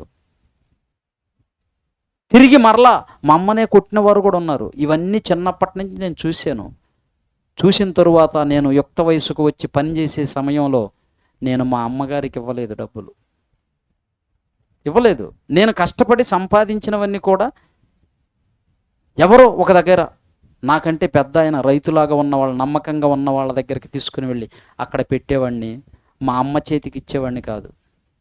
మా అమ్మకి ఏం కావాలి అంటే ఇంట్లో సరుకులు కావాలి, వెళ్ళి అంగట్లో చెప్పేవాడిని, కొట్లో చెప్పేవాడిని, ఇదిగో నెలంతా ఏమికి ఏమి కావాల్సిన సరుకులు ఇవ్వండి, నేను కడతాను, నెలా పొద్దు ఎంత అయితే అంత, ఒక బుక్ పెట్టి అందులో రాయించుకొని రావాలి. అలా జాగ్రత్త పడుతూ ఆ చిన్న వయసులోనే ఎన్నో, ఇక చెప్పుకుంటూ పోతే చెప్తేనే తెల్లవారులు చెప్పినా అయిపోనన్ని ఉన్నాయి. ప్రేమని దేవుని వల్లరా, మనము సోమరులుగా మారిపోతే ఏమవుతారు? కుటుంబం అంతా వెళ్ళిపోతుంది. ఎక్కడికి? ఆర్థిక లేమిలోనికి. ఒక పెద్ద ఆయన అన్నాడు, అమెరికా ప్రెసిడెంట్ అబ్రహాం లింకన్ ఏమన్నాడు తెలుసా? నువ్వు పేదవాడిగా పుట్టటం తప్పు కాదు, పేదవాడిగా చనిపోవటం తప్పు. మన దేశానికి పెద్ద ఆయన అన్నాడు, ఏమన్నాడు? సోమరిగా ఉండవద్దు. నువ్వు ఎప్పుడైతే సోమరిగా ఉంటావో, ఆయన ఒక మాట చెప్పాడు, రేపటి పని ఎప్పుడు చేయాలంట? ఈరోజే చేయాలి. నువ్వు అభివృద్ధి చెందాలి అంటే ఏం చేయమన్నాడంటే రేపటి పని ఈరోజే చెయ్యి, రేపటి పని ఈరోజే చెయ్యి, ఈరోజు పని ఇప్పుడే చెయ్యి. ఎందుకు సోమరిగా మారుతున్నావు? ఇంకా సమయం ఉందలే, మా పిల్లలు హోంవర్క్ పెండింగ్ పెట్టినా నేను కొడతానండి, రేపు స్కూల్ లేదు కదా, రేపు రాసుకుంటానులే, లేకుంటే ఎల్లుండి స్కూల్ లేదు కదా. 10 రోజులు సెలవులు, పిల్లలు అట్లనే ఉంటారు చాలామంది. 10 రోజులు సెలవులు అనుకో, పట్టించుకోరు వారం అంతా. తీరా రేపు ఎల్లుండో స్కూల్ ఉందనంగా అప్పుడు బుక్కులు తీసి హడావుడి చేస్తూ ఉంటారు. ముందేం చేసావు? ముందే రాసి పెట్టుకున్నావు అనుకో, హ్యాపీగా ఏ టెన్షన్ లేకుండా ఫ్రీగా ఆడుకోవచ్చు, చదువుకోవచ్చు, హ్యాపీగా ఉండొచ్చు. కానీ అది పెండింగ్ పెట్టుకొని నువ్వు ఆట ఆడుకుంటున్నా, ఇంకొక దగ్గర ఉండా, నీకు అది ఒక పక్క, నేను అవి రాయాలని, నేను అవి చదవాలని, ఇదే మనసు ఉంటుంది. అదే కంప్లీట్ చేసి పక్కన ఉన్నావు అనుకో, హ్యాపీగా ఉంటావు, ఆరోగ్యంగా ఉంటావు. రేపటి పని ఈరోజే చెయ్యి, ఈరోజు పని ఇప్పుడే చెయ్యి. ఈరోజు ఎంతోమంది తాగుబోతులుగా, తిరుగుబోతులుగా, తిండిబోతులుగా, గొడవలు తెచ్చేవారిగా ఎందుకు మారిపోతున్నాయి అంటే, ఇదిగో దేవుని మాటలు అందక బేద కుటుంబాలుగానే ఎందుకు మిగిలిపోతున్నాయి అంటే, కొంతమందికి ఉండొచ్చు సమస్యలు, లేవని కాదు, అందరికీ ఉంటాయి. కానీ అవి కొంతవరకే ఉపయోగపడతాయి, కొంతవరకే నిన్ను అణిచి పెట్టగలవు. కానీ ఏదో ఒక రోజు సమయం వస్తుంది, దేవుడు నిన్ను హెచ్చిస్తాడు. ఎప్పుడు ఆయన పట్ల నమ్మకంగా భయభక్తులు కలిగి ఆయన కోసం మనం బ్రతికితే అప్పుడు నిన్ను ఉన్నత స్థితికి తీసుకొస్తాడు. ప్రతిదానికి సమయం కలదు. ఏ సమయంలో ఎలా ఉండాలో, ఎక్కడుండాలో, ఏం చేయాలో, యవ్వన ప్రాయంలో ఎలా ఉండాలో, పసితనంలో ఎలా ఉండాలో, వృద్ధాప్యంలో ఎలా ఉండాలో అన్నీ నువ్వు నేర్చుకుని ఉండాలి. ప్రేమన దేవుని వల్లారా, మరొక మాటను చూద్దాం, చూడండి. అదే సామెతల గ్రంథం 13వ అధ్యాయం 22వ వచనం. అదే సామెతల గ్రంథం 13వ అధ్యాయం 22వ వచనం. మంచివాడు తన పిల్లలను ఆస్తికర్తలుగా చేస్తాడు. నువ్వు మంచివాడివైతే. లోకపరమైన ఆస్తి కొంతవరకే ఉపయోగం, కానీ దైవికపరమైన జ్ఞానముతో పిల్లలను పెంచితే అది నువ్వు మంచి తండ్రివి. కోట్లు సంపాదించి లోకానికి అప్పగిస్తే ఆ మంచి తండ్రి కాదు. వాడిని దైవికంగా పెంచి దేవునిలో ఉంచి దేవుని యొక్క వాక్యంతో నింపితే, ఆస్తి మీద నమ్మకము లేకుండా దేవుని మీద నమ్ముకొని బ్రతికితే ఆడు మంచి తండ్రి. ఆడి పిల్లలను ఆస్తికర్తలుగా చేస్తాడు. 11:4 అదే సామెతలు 11:4. ఉగ్రత దినమందు నీ ఆస్తి అక్కడకు రాదు. మన చర్చిలో ఉంటుంది ఈ మాట. కొంతమంది ఆస్తిని చూసుకొని విర్రవీగిపోతూ ఉంటారు. నాకేంటిరా, నేనంటే ఏమనుకుంటున్నావు? మేసం తిప్పుతుంటాడు, తొడగొడుతుంటాడు, నాకెవడో ఎదురు లేదు, నేను ఏదనుకుంటే అదే, నేనే రాజు, నేనే మంత్రి, నేనే కింగు. ఎంతవరకు అయ్యా? ఎన్నాళ్ళు? కష్టపడిన వాడివి, ఓకే మంచిదే, అణుచుకొనుండు, తగ్గించుకొనుండు. అన్నీ ఉన్న ఇస్తరి అణిగిమణిగి ఉంటుందంట. ఏమీ లేని ఇస్తరే ఎగిరెగిరి పడుతుంటుంది. ఎందుకు? బరువు లేదు గనక గాలికి ఎగిరెగిరి పడుతుంటుంది. మనకేంది? ఏమీ లేకపోయినా ఈఎంఐలో 50,000 టీవీ కొనాలా, ఈఎంఐలో 2 లక్షల బండి కొనాలా? మళ్ళీ ఏడ తెచ్చి కడతావు? రికవరీ చేయగలవా? వాడు వేసే వడ్డీ ఎంత లాస్ నీకు? 1,50,000 బండి కొన్నావు, నువ్వు తీర్చబోయేలోపు అది 2.5 లక్షలు అవుతుంది. ₹1,00,000 వ్యర్థంగా నీ డబ్బు వడ్డీ కింద పోయింది కదా, నీ కష్టం అంతా. అదేదో 1 సంవత్సరం కష్టపడి 10,000 సమకూర్చుకొని అప్పుడు కొను, నీకు ₹1,00,000 మిగిలిద్దా లేదా? మిగులుతుంది. ఎలా ఖర్చు పెట్టాలో తెలియదు. వచ్చినవి ఫట్టా ఫట్టా ఫట్టా ఫట్టా ఫట్టా ఖర్చు పెట్టేస్తారు. రేపటి పరిస్థితి ఏంటి ఆలోచించావా? ఈరోజు ఎన్నో కుటుంబాలు భేద స్థితిలో ఉండిపోవటానికి ముందు భవిష్యత్తు ఆలోచన లేకుండా, ఏటిని ఎలా వాడుకోవాలో తెలియకుండా ఉండిపోవటానికి కారణం కనుకే భేదవారిగానే మిగిలిపోతున్నారు. ఏదో రాజకీయ నాయకులు వచ్చేదో చేస్తారు, ఎవరో వచ్చేదో చేస్తారు, ఏ అధికారో వచ్చేదో చేస్తాడని ఎవరి కోసమో నువ్వు ఎదురు చూస్తే నీకు ఎవ్వరు ఏమీ చెయ్యరు. నీకు నువ్వే కష్టపడాలి, నిలబడాలి. అన్నదమ్ములు చేస్తారో, తోబుట్టువులు చేస్తారో, అక్క చెల్లెలు చేస్తారో అని వారి కోసం వీరి కోసం ఎదురు చూస్తే కాదు, వారు కొంతవరకే నీకు హెల్ప్ చేయగలరు. అది ఎవరో ఒకళ్ళు, అందరు కాదు. ఇంకా అణిచేవాళ్లే ఎక్కువ, తొక్కేవాళ్లే ఎక్కువ. నువ్వు ఎదుగుతుంటే ఓర్చలేని తనం కలిగిన వాళ్ళు ఎక్కువ. ఆలోచించండి ప్రేమణ దేవుని వల్లరా. మరి సమయం ఎంతైందయ్యా? 9:20. మరికొన్ని మాటలు చూసుకుందాం. ఒక భక్తుడు ఎలా మాట్లాడుతున్నాడో మనం చూస్తే అదే సామెతల గ్రంథం 30వ అధ్యాయం 8వ వచనం చూడండి. సామెతల గ్రంథం 30వ అధ్యాయం 8వ వచనం. వ్యర్థమైన వాటిని, అబద్ధములను ఎవరు కోరుకుంటున్నారు?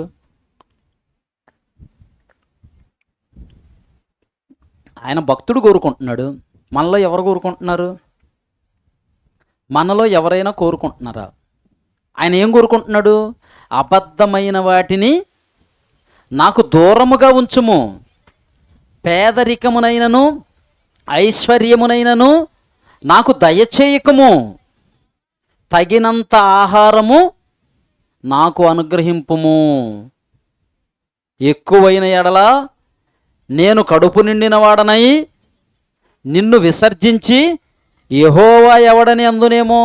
ఒకవేళ ఆకలి ఎక్కువై ఉంటే ఆకలితో దొంగతనం చేసి దోషినైపోతానేమో, నా దేవుని నామమును దూషింతునేమో, అవమానం పాలు చేస్తునేమో. ఎలా ఉన్నాడండి భక్తుడి జీవితం?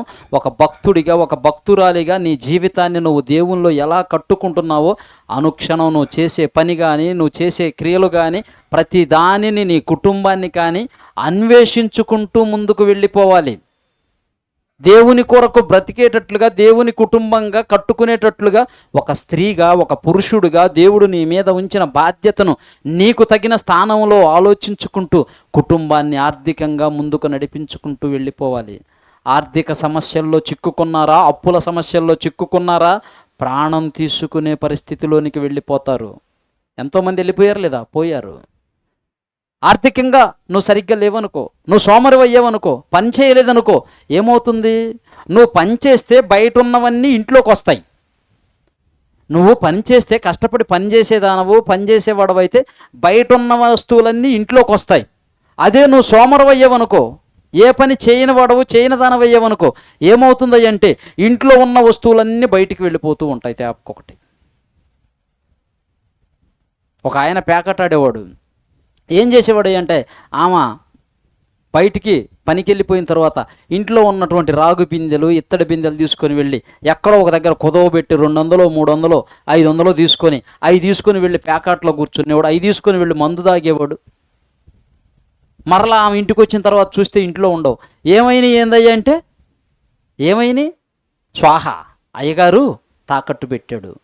మరలా ఎత్తుక్కొని ఎక్కడ పెట్టాడు ఏం చేశాడని చెప్పి మరలా ఏమే కష్టపడి పని చేసి సంపాదించి వాళ్ళకి ఈ డబ్బులు తీసుకుని వెళ్ళి 5 వేసుకొచ్చి ఇంట్లో పెట్టుకోవాలి. చూశారు ఇవన్నీ? నేను చూశాను. 5 వేసుకొచ్చి ఇంట్లో పెట్టుకోవాలి. అప్పుడు ఈ మహాతల్లి ఏం చేసిందయ్యా అంటే, అరే ఈ ఇంట్లో పెడితే ఈయన తీసుకొని పోతున్నాడని చెప్పి ఈ ఇంట్లో కూడా తీసుకొని పోయి ఎవరో ఒకళ్ళ దగ్గర నమ్మకం ఉండకాడ తీసుకొని వెళ్ళి పెట్టొచ్చేది. అవన్నీ నేను చూశాను ప్రేమన దేవుని వల్లరా. మరొక మాటను చూద్దాం. చూడండి,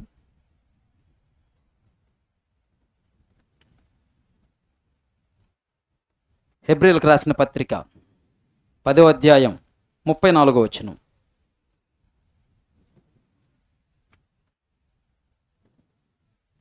హెబ్రీయులకు రాసిన పత్రిక 10వ అధ్యాయం 34వ వచనం.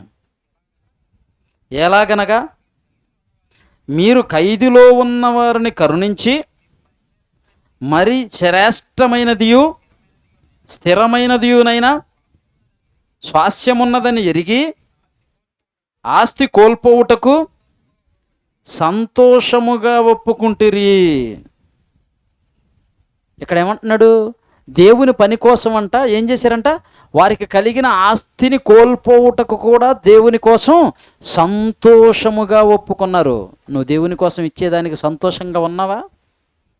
నువ్వు దేవునికి ఇవ్వవు కానీ దేవుడు మాత్రం నీకు ఇయ్యాల. నువ్వు దేవుని పని గురించి దేవుని కోసం కష్టపడవు కానీ నీ కోసం మాత్రం దేవుడు ఆలోచించాలా? నిన్ను ఆకాశవాకిళ్ళు ఇప్పి ఇత్తాలా? ఆకాశవాకిళ్ళు ఇప్పు అంటే ఆకాశవాకిళ్ళు విప్పితే ఏమవుతుందో తెలుసా? ఎత్తపడవు, ముంచబడతావు. ఒకప్పుడు ఇప్పితే ఏమైపోయింది? లోకం అంతా మునిగిపోయింది. నువ్వు దేవునికి నీ జేబులో నుంచి 10 రూపాయలు తీసి ఇవ్వవు కానీ నీకు మాత్రం దేవుడు ఇవ్వాలి. ఏంటండి ఇది? ఇచ్చే మనసు ఉండాలి దేవుని కోసం. నీకు కలిగిన దాంట్లో నువ్వు ఎంత ఇవ్వగలిగితే అంత, ఏం చేయగలిగితే అది దేవుని కోసం నువ్వు చెయ్యాలి. ఎందుకు? నీకు ఈ భూమి మీద ఎవరు ఇవ్వలేనన్నిటిని ఎన్నిటినో ఇచ్చాడు దేవుడు. ఆలోచించు. నువ్వు సంపాదించటం తప్పంటలేదు దేవుడు. నువ్వు కష్టపడు, సంపాదించు. బైబిల్లో ఎక్కడ కూడా పేదరికం దేవుని శాపమని లేదు. చాలామంది అంటారు, నాకేమి ఇచ్చాడండి దేవుడు, నేను కష్టపడుతున్నాను, నాకేమి ఇవ్వలేదు. చిన్నప్పటి నుంచి నేను కష్టపడి ఇదంతా నా రెక్కల కష్టం అండి. నేను సంపాదించి ఇల్లు కట్టుకున్నాను, నేను సంపాదించి బంగారు చేయించుకున్నాను, నేను సంపాదించి ఆ ప్లాట్ కొనుక్కున్నాను, నేను కష్టపడి ఈ పొలం కొనుక్కున్నాను అని చెప్పి అన్నీ తన కష్టం అనే చెప్తాడు. మరి దేవుడు నీ కోసం పడిన కష్టం ఆలోచించు. సంపాదించటం తప్పు కాదు, సంపాదించినది దేవుని కోసం పెట్టకపోవటం తప్పు. నువ్వు సంపాదించటం తప్పు కాదు, సంపాదించింది దేవుని కొరకు పెట్టకపోవటం తప్పు. అక్కడే దేవునికి కోపం వస్తుంది. నేను అన్నిటినీ ఇస్తే, అంత అవకాశాన్ని ఇస్తే, అన్ని అవకాశాలు ఇచ్చినా కానీ, అంత గొప్పవాడినిగా చేసినా కానీ నా పని గురించి నా కోసం ఆలోచించటం లేదు. అలాంటప్పుడు నేను వీడికి ఎందుకు మేలు చేయాలి? ఈరోజు ఎన్నో కుటుంబాలు ఎందుకయ్యా అణగారిపోతున్నాయంటే దేవునికి ఇచ్చే విషయంలో చాలా వెనకబడి ఉన్నారు. చాలా వెనకబడి ఉన్నారు. నేను కొన్ని సంవత్సరాలు ఎన్నో కష్టాలు పడి ఎన్నో ప్రాంతాలు తిరిగి పిల్లల్ని వేసుకొని ట్రైన్లో ఆ మూటలు వేసుకుంటూ ఈ చిన్నపిల్లల్ని సంకనేసుకుంటూ ఆమె పరుగులు తీసి నేను పరుగులు తీసి ట్రైన్ కదిలితే మూటలు వెళ్ళిపోయి ఎన్నో సందర్భాలు ఉన్నాయి. ఎంతోమంది పనివారిని తీసుకెళ్ళి పనులు చేసిన సందర్భాలు ఉన్నాయి. ఎంత కష్టపడ్డా ఆ సంవత్సరం అంతా తిరిగి వచ్చేసరికి ఈ చేసిన పనికి ఆడ ఉన్న ఖర్చుకి వాటికే సరిపోతూ ఉండేది. ఎంత చేసినా ప్రయోజనం లేదు. ఎప్పుడైతే దేవుని పనిని చేయటం ప్రారంభించామో, ఎప్పుడైతే దేవుని పనికి అక్కడ ఎంత అవసరం ఉందో అంత మా దగ్గర లేకపోయినా అప్పు చేసి మరీ పెట్టాం.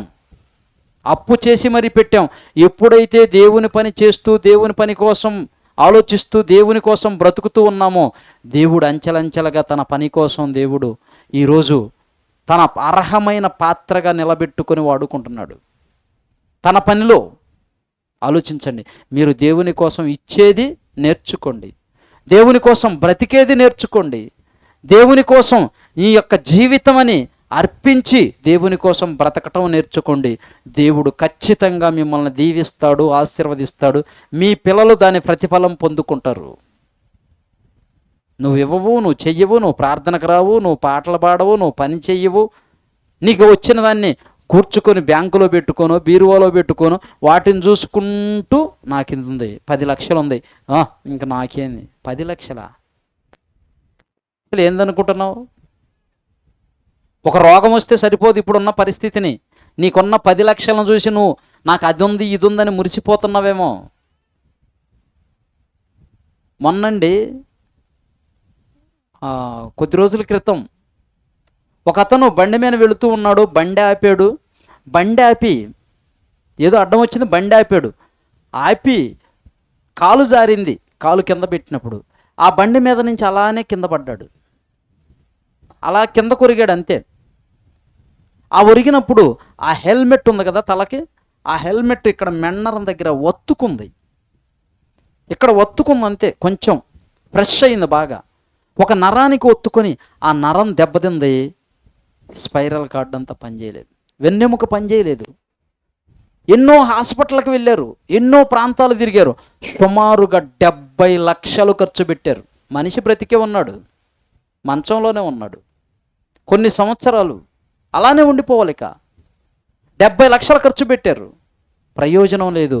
నీకున్న 1,00,000, 5 లక్షల, 10 లక్షల, కోట, ఏదైనా మైనపు ఒత్తి, కొవ్వొత్తి కరిగినట్టు కరిగిపోద్ది. ప్రపంచాన్ని పరిపాలించినటువంటి మొట్టమొదటి చక్రవర్తి బబులోను చక్రవర్తి నెబుకద్నెజర్ ప్రపంచంలోనే చక్రవర్తిగా ఉన్నాడు. అలాంటి వాడే ఏమైపోయాడు? అడవిలోనికి వెళ్ళి గడ్డి తినే పరిస్థితికి వచ్చింది. ఆలోచించండి ప్రియమైన దేవుని వర్లారా. దేవుని మీద ఆధారపడు. నీకు ఏమున్నా ఎంతున్నా దేవుడు మొదట, ఆ తరువాతే ఏదైనా. నువ్వు ఉన్న స్థితిలో నుంచే నీ కుటుంబాన్ని కాపాడుకొని, నీ కుటుంబాన్ని పోషించుకునే తగ్గింపు జీవితంలో ఉండు. హెచ్చింపుకు వెళ్ళగాక. హెచ్చింపుకు వెళితే ఏదో ఒకరోజు తగ్గవలసి ఉంటుంది. మన ప్రభు చెప్పిన మాట ఏంటి?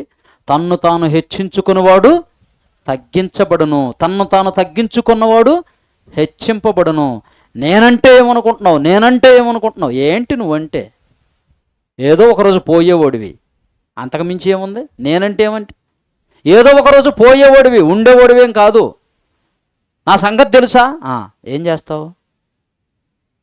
ఏం చేస్తావు? ఎంతకాలం అయ్యా నీ ప్రగలు, నీ ప్రతీకారాలు, నీ పరువులు, ప్రతిష్ట? ఈ భూమి మీద నీలో ఊపిరున్నంతసేపే కదా. నీ గుండె లబ్డబ్ లబ్డబ్ లబ్డబ్ లబ్డబ్ లబ్డబ్ అని కొట్టుకున్నంతసేపే కదా. నీ ముక్కులో శ్వాస ఆడినంతసేపే కదా. ఆ ముక్కులో గాలి ఆగిపోతే నీ ఊపిరి ఆగిపోతుంది. పగలు ప్రతీకారాలు మానుకొని ప్రశాంతంగా బ్రతకండి, మనశ్శాంతిగా ఉండండి, ప్రేమతో ఉండండి, సమాధానంతో ఉండండి, సంతోషముతో ఉండండి, ఆనందముతో ఉండండి, పిల్లలతో కలిసి ఉండండి, భర్తతో ఉండండి, భార్యతో ఉండండి, కుటుంబాలుగా దేవుని సన్నిధిలో ఉండండి. అప్పుడు మీరు దీవించబడతారు, మీరు ఆశీర్వదింపబడతారు.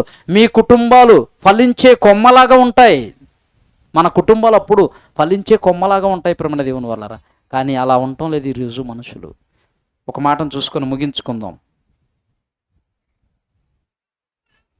6వ అధ్యాయం 10వ వచనం, అదే పత్రిక, హెబ్రీ పత్రిక 6వ అధ్యాయం 10వ వచనం. మీరు చేసిన కార్యములు, మీరు పరిశుద్ధులకు ఉపచారము చేసి ఇంకనూ ఉపచారము చేయుచుండుట చేత తన నామమును పట్టి చూపు ప్రేమను మరుచుటకు దేవుడు అన్యాయస్తుడు కాడు. ఏందంట? దేవుడు అన్యాయస్తుడు కాదు. మనిషి ఒకవేళ నువ్వు చేసిన మేలు మర్చిపోవచ్చు, దేవుడు మేలును మరిచేవాడు కాదు.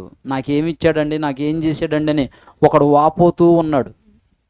దేవుడు నాకేం చేశాడు, నాకేమీ లేవు, అదిగో వాడికేమో తినటానికి తిండి ఉంది, ఉండటానికి 4 అంతస్తుల బంగ్లా ఉంది, మంచి పనివారు ఉన్నారు, ఎకరాల భూమి ఉంది, అన్నీ ఉన్నాయి, నాకేముంది, నేను కష్టపడి పని చేస్తే కానీ నాకు ఇల్లు గడవని పరిస్థితి, నాకు అన్యాయం చేశాడు దేవుడని ఒకడు వాపోతూ ఉన్నాడంట. ఆ ప్రాంతంలో ఉన్నటువంటి రాజు, మీరు బాగా వినాలి, ముగిస్తున్నాను. ఆ ప్రాంతంలో ఉన్నటువంటి రాజు అసలు నా పరిపాలన ఎలా ఉందో కనుక్కుందాం అని చెప్పి ప్రజల మధ్యకు వచ్చాడు. ఎలా వచ్చాడు? రాజవస్త్రాలు పక్కన పెట్టి రథం మీద కాకుండా ఏదో సామాన్యుల్లాగా, ఒక రైతులాగా పాత వస్త్రాలు ధరించుకొని సమాజం మధ్యకు వచ్చాడు. ఎవరు గుర్తుపట్టలేదు. ఆయన పరిపాలన ఎలా జరుగుతుందో తెలుసుకోవాలన్న ఆలోచనతో వచ్చాడు. కొంతమందిని అడుక్కుంటూ వచ్చాడు. అయ్యా, మరి ఈ ప్రాంతంలో మీరందరూ ఉన్నారు కదా, మీ రాజుగారి పరిస్థితి ఏంటి? మంచోడేనా? మీకు అన్నీ బాగా సమకూరుస్తున్నాడా? అన్నీ బాగా ఇస్తున్నాడా? మీ రాజుగారి పరిపాలన ఎలా ఉంది? ఏమైనా లోటుపాట్లు ఉన్నాయా చెప్పండి అంటే కొంతమంది చెప్తున్నారు, బాగానే ఉంది, మంచోడేనయ్యా, మమ్మల్ని బాగా పరిపాలిస్తున్నాడు, అన్యాయస్తుడు కాదు, న్యాయం కరెక్ట్గా చేస్తాడు అని కొంతమంది చెప్తూ కొన్ని చెప్పుకుంటూ వస్తూ ఉన్నాడు. వీడి దగ్గరికి కూడా వచ్చాడు. ఎవరి దగ్గరికి వచ్చాడు? వింటున్నారా లేదా? ఏమ్మా, దేవుడు నాకేం చేశాడు, నాకేం ఇవ్వలేదు అనేవాడి దగ్గర కూడా వచ్చాడు. వచ్చి అతను అడుగుతున్నాడు, ఏమయ్యా మీ రాజుగారు ఉన్నారు కదా, మీ రాజుగారి పరిపాలన ఎలా ఉంది, ఎలా ఉన్నాడు, రాజు మంచోడేనా అని అంటే ఇతను చెప్తున్నాడు, ఏమని? ఆడికేమయ్యా, ఆడికేమి, వాడికి అన్ని సుఖభోగాలు ఉన్నాయి, వైభవాలు ఉన్నాయి, అన్నీ ఉన్నాయి, మంచి కోట ఉంది, రాజు కోట ఉంది, సైన్యం ఉంది, తినటానికి తిండి ఉంది, మంచి రాజవస్త్రాలు ఉన్నాయి, ఆడికేమి అన్నీ బాగానే ఉన్నాయి, మాకే ఏమీ లేక ఆడ అలమటించిపోతున్నాం, సరిగ్గా తిండి లేదు, దేవుడు వాడినేమో అంత గొప్పగా ఉంచాడు, మమ్మల్ని ఏమో ఇలా పెట్టాడు అని చెప్పాడు. అయ్యా, ఎందుకయ్యా అలా అంటున్నావు దేవుణ్ణి? దేవుడేమన్నా అన్యాయం చేశాడా? అతను ఆ స్థాయికి వచ్చాడంటే రాజు ఎంతోమంది ఎన్నో విధాలుగా అతను అనగదొక్కటానికి, రాజకీయంలో ఊరికే ఉంటుందా, రాజరికంలో ఊరికనే ఉంటుందా, యుద్ధాలు, ఎన్నో కుట్రలు, కుతంత్రాలు, వీటన్నిటిని అధిగమించుకుంటూ వెళ్ళిపోవాలి. ఆ స్థాయికి వచ్చాడంటే ఈ అన్నీ ఎదుర్కొంటూ ఆ స్థాయికి వచ్చాడు కదా, ఎన్నో సమస్యలు ఎదుర్కొని ఉంటాడు కదా అని అంటే అవన్నీ కాదండి, ఆడికేం బ్రహ్మాండంగా ఉన్నాడు, దేవుడు మాకు అన్యాయం చేశాడు, నాకేమీ లేదు అన్నాడు. సరే, దేవుడు నీకు అన్యాయం చేశాడు అంటున్నావు కదా, నేను ఒకటి అడుగుతాను, ఇస్తే నా దగ్గర చాలా డబ్బు ఉంది, ఒక ₹1,00,00,000 ఇస్తాను, నీ దగ్గర ఉన్నది ఒకటి ఇవ్వు అన్నాడు. నా కాడేముంది? 1 ఎకరా భూమి లేదే, ఉండటానికి సరైన ఇల్లు లేదే, 10 కేజీలు బంగారు లేదే, నా కాడ ₹1,00,00,000 విలువ చేసేది ఏముందబ్బా అని అనుకుని తొందరపడి, సరే అడగండి మీరు, నా దగ్గర ఉంటే అది ఖచ్చితంగా ఇచ్చి ఆ ₹1,00,00,000 నేను తీసుకుంటాను అని అన్నాడు. మరలా వెనక్కి తగ్గకూడదు అన్నాడు. లేదు, నా దగ్గర కనుక ఉందంటే ఇస్తాను, ₹1,00,00,000 ఇవ్వండి అని అన్నాడు. సరే, నీ కాలు ఇవ్వు, ₹1,00,00,000 ఇస్తా అన్నాడు. ఏది ఇవ్వమన్నాడు? నీ కాలు ఇవ్వు, ₹1,00,00,000 ఇస్తాను అన్నాడు. ఇస్తాడా? ఇవ్వడు. ఇస్తే మంచంలో ఉండాలి. మరి దేవుడు నాకేమి ఇవ్వలేదన్నావు, కాలు ఇచ్చాడే, ఒక్క కాలే ₹1,00,00,000 అయితే రెండో కాలు 2 కోట్లు, మరి 2 చేతులు అవి ఒక 2 కోట్లు, 4 కోట్లు, కిడ్నీలు, లివరు, గుండె, మెదడు, కళ్ళు, పళ్ళు ఎన్నున్నాయి? అంత లివరు, ఒక మనిషిది లివర్ చెడిపోతే మన దగ్గర అంత లివర్ తీసి అతనికి వేసేదానికి అయ్యే ఖర్చు లక్షల్లో ఉంది. ఇప్పుడు ఆపరేషన్ తెలుసా? కొంతమంది తాగి లివర్ అంతా పాడైపోయి స్మోకింగ్ చేసి మందు తాగి తినకూడనవన్నీ చికెన్ పకోడాలు, గోబీలు, బిర్యానీలు, చెత్త చెదారం అంతా వేసి లోపల ఆర్గాన్స్ని చెడగొట్టుకుంటే లివర్ పాడైపోతే ఆ లివరు కాకుండా వేరే వాళ్ళ లివర్ అంత ముక్క తీసి వేసేదానికి కొన్ని లక్షలు ఖర్చు అవుతుంది. ఏమీ లేదన్నావు కదయ్యా, నీ కాలివ్వు, ఒక కాలివ్వు ₹1,00,00,000 ఇస్తా, 2 కాళ్ళు ఇవ్వు ₹2,00,00,000 ఇస్తా, 2 చేతులు ఇవ్వు ₹4,00,00,000 ఇస్తా, నీ గుండి ₹10,00,00,000 ఇస్తా అంటే నీకిస్తే నాకు, మరి దేవుడు ఏమి ఇవ్వలేదన్నావు? గుండె నువ్వు చేసుకున్నావా? మీ అమ్మ చేసిందా, మీ నాయన చేశాడా? ఎవరు చేశారు? దేవుడు కదా. మరి నాకేమీ ఇవ్వలేదంటున్నావు? దేవుడు చక్కగా 2 కాళ్ళు ఇచ్చాడు, 2 చేతులు ఇచ్చాడు, అవయవాలు ఇచ్చాడు, ఆరోగ్యం ఇచ్చాడు, రోజు గాలినిస్తున్నాడు, నీరునిస్తున్నాడు, వర్షాన్ని కురిపిస్తున్నాడు, సూర్యుడిని రప్పిస్తున్నాడు. వీటన్నిటిని ఇచ్చి దేవుడు నిన్ను పోషిస్తుంటే నాకు దేవుడు ఏమీ ఇవ్వలేదంటావా? అన్యాయం కదా. అక్రమం కదా? ఆలోచించు. ప్రతి మనిషికి ఇస్తున్నాడు. మనిషి దేవుణ్ణి అర్థం చేసుకోలేకుండా ఉన్నాడు ప్రేమణ దేవుని వల్లరా. దేవుని మాటలకు లోబడి, దేవుని వాక్యానికి లోబడి మన జీవితాలను దేవునిలో కట్టుకుంటే మన కుటుంబాలు క్షేమంగా ఉంటాయి, దేవుని సన్నిధిలో నెమ్మదితో ఉంటాయి, ఆరోగ్యంగా ఉంటాయి. ఆలోచించండి. ఇంకా ఎన్నో సంగతులు గుర్తుకొస్తూ ఉన్నాయి. చెప్పాలంటే సమయం లేదు. దేవుడికి ఇచ్చేదానికి ఎక్కడికి వస్తాం మనం? నెల జీతం వచ్చింది, ఫస్ట్ దేవుడికి తీసి పెట్టేవాళ్ళు చెయ్యొద్దండి. మీకు నెల జీతం వచ్చిందండి, ఫస్ట్ దేవునికి తీసి పెడతానండి అన్నవాళ్ళు చేయొద్దండి. లేరు. ఫస్ట్ నువ్వు బ్రతకాలంటే ఎవరు కావాలి? దేవుడు కావాలి. కానీ ఫస్ట్ నీకు వచ్చిన నెల జీతంలో దేవుని కోసం తీసింది ఉందా? లేదు. ఫస్ట్ పాల బిల్లు చూస్తావు, ఇంటి అద్దె చూస్తావు, కరెంటు బిల్లు చూస్తావు, బియ్యం ప్యాకెట్ చూస్తావు, సరుకులు చూస్తావు, పిల్లల స్కూల్ ఫీజుకు చూస్తావు, నెలంతటికి పై తిండికి ఎంత 1000-2000 బేకరీ ఫుడ్లని, గోబీలని, చికెన్ పకోడాలని ఇవన్నీ తెచ్చుకొని నెలకు 1000-2000 వాటిని పెట్టి లోపలికి చెత్తంతా వేస్తున్నారు. దేవునికి ఇచ్చే కాడికి చివరికి వచ్చి ఆడ మిగిలితే దేవునికి, లేకపోతే అది కూడా. మీరు అన్నం వండుకున్నారు, మంచి కూర వండుకున్నారు, ఫ్యామిలీ అంతా కూర్చొని తిన్నారు, లాస్ట్న మిగిలింది ఎవరికి? కుక్కకి. అవునా కదా?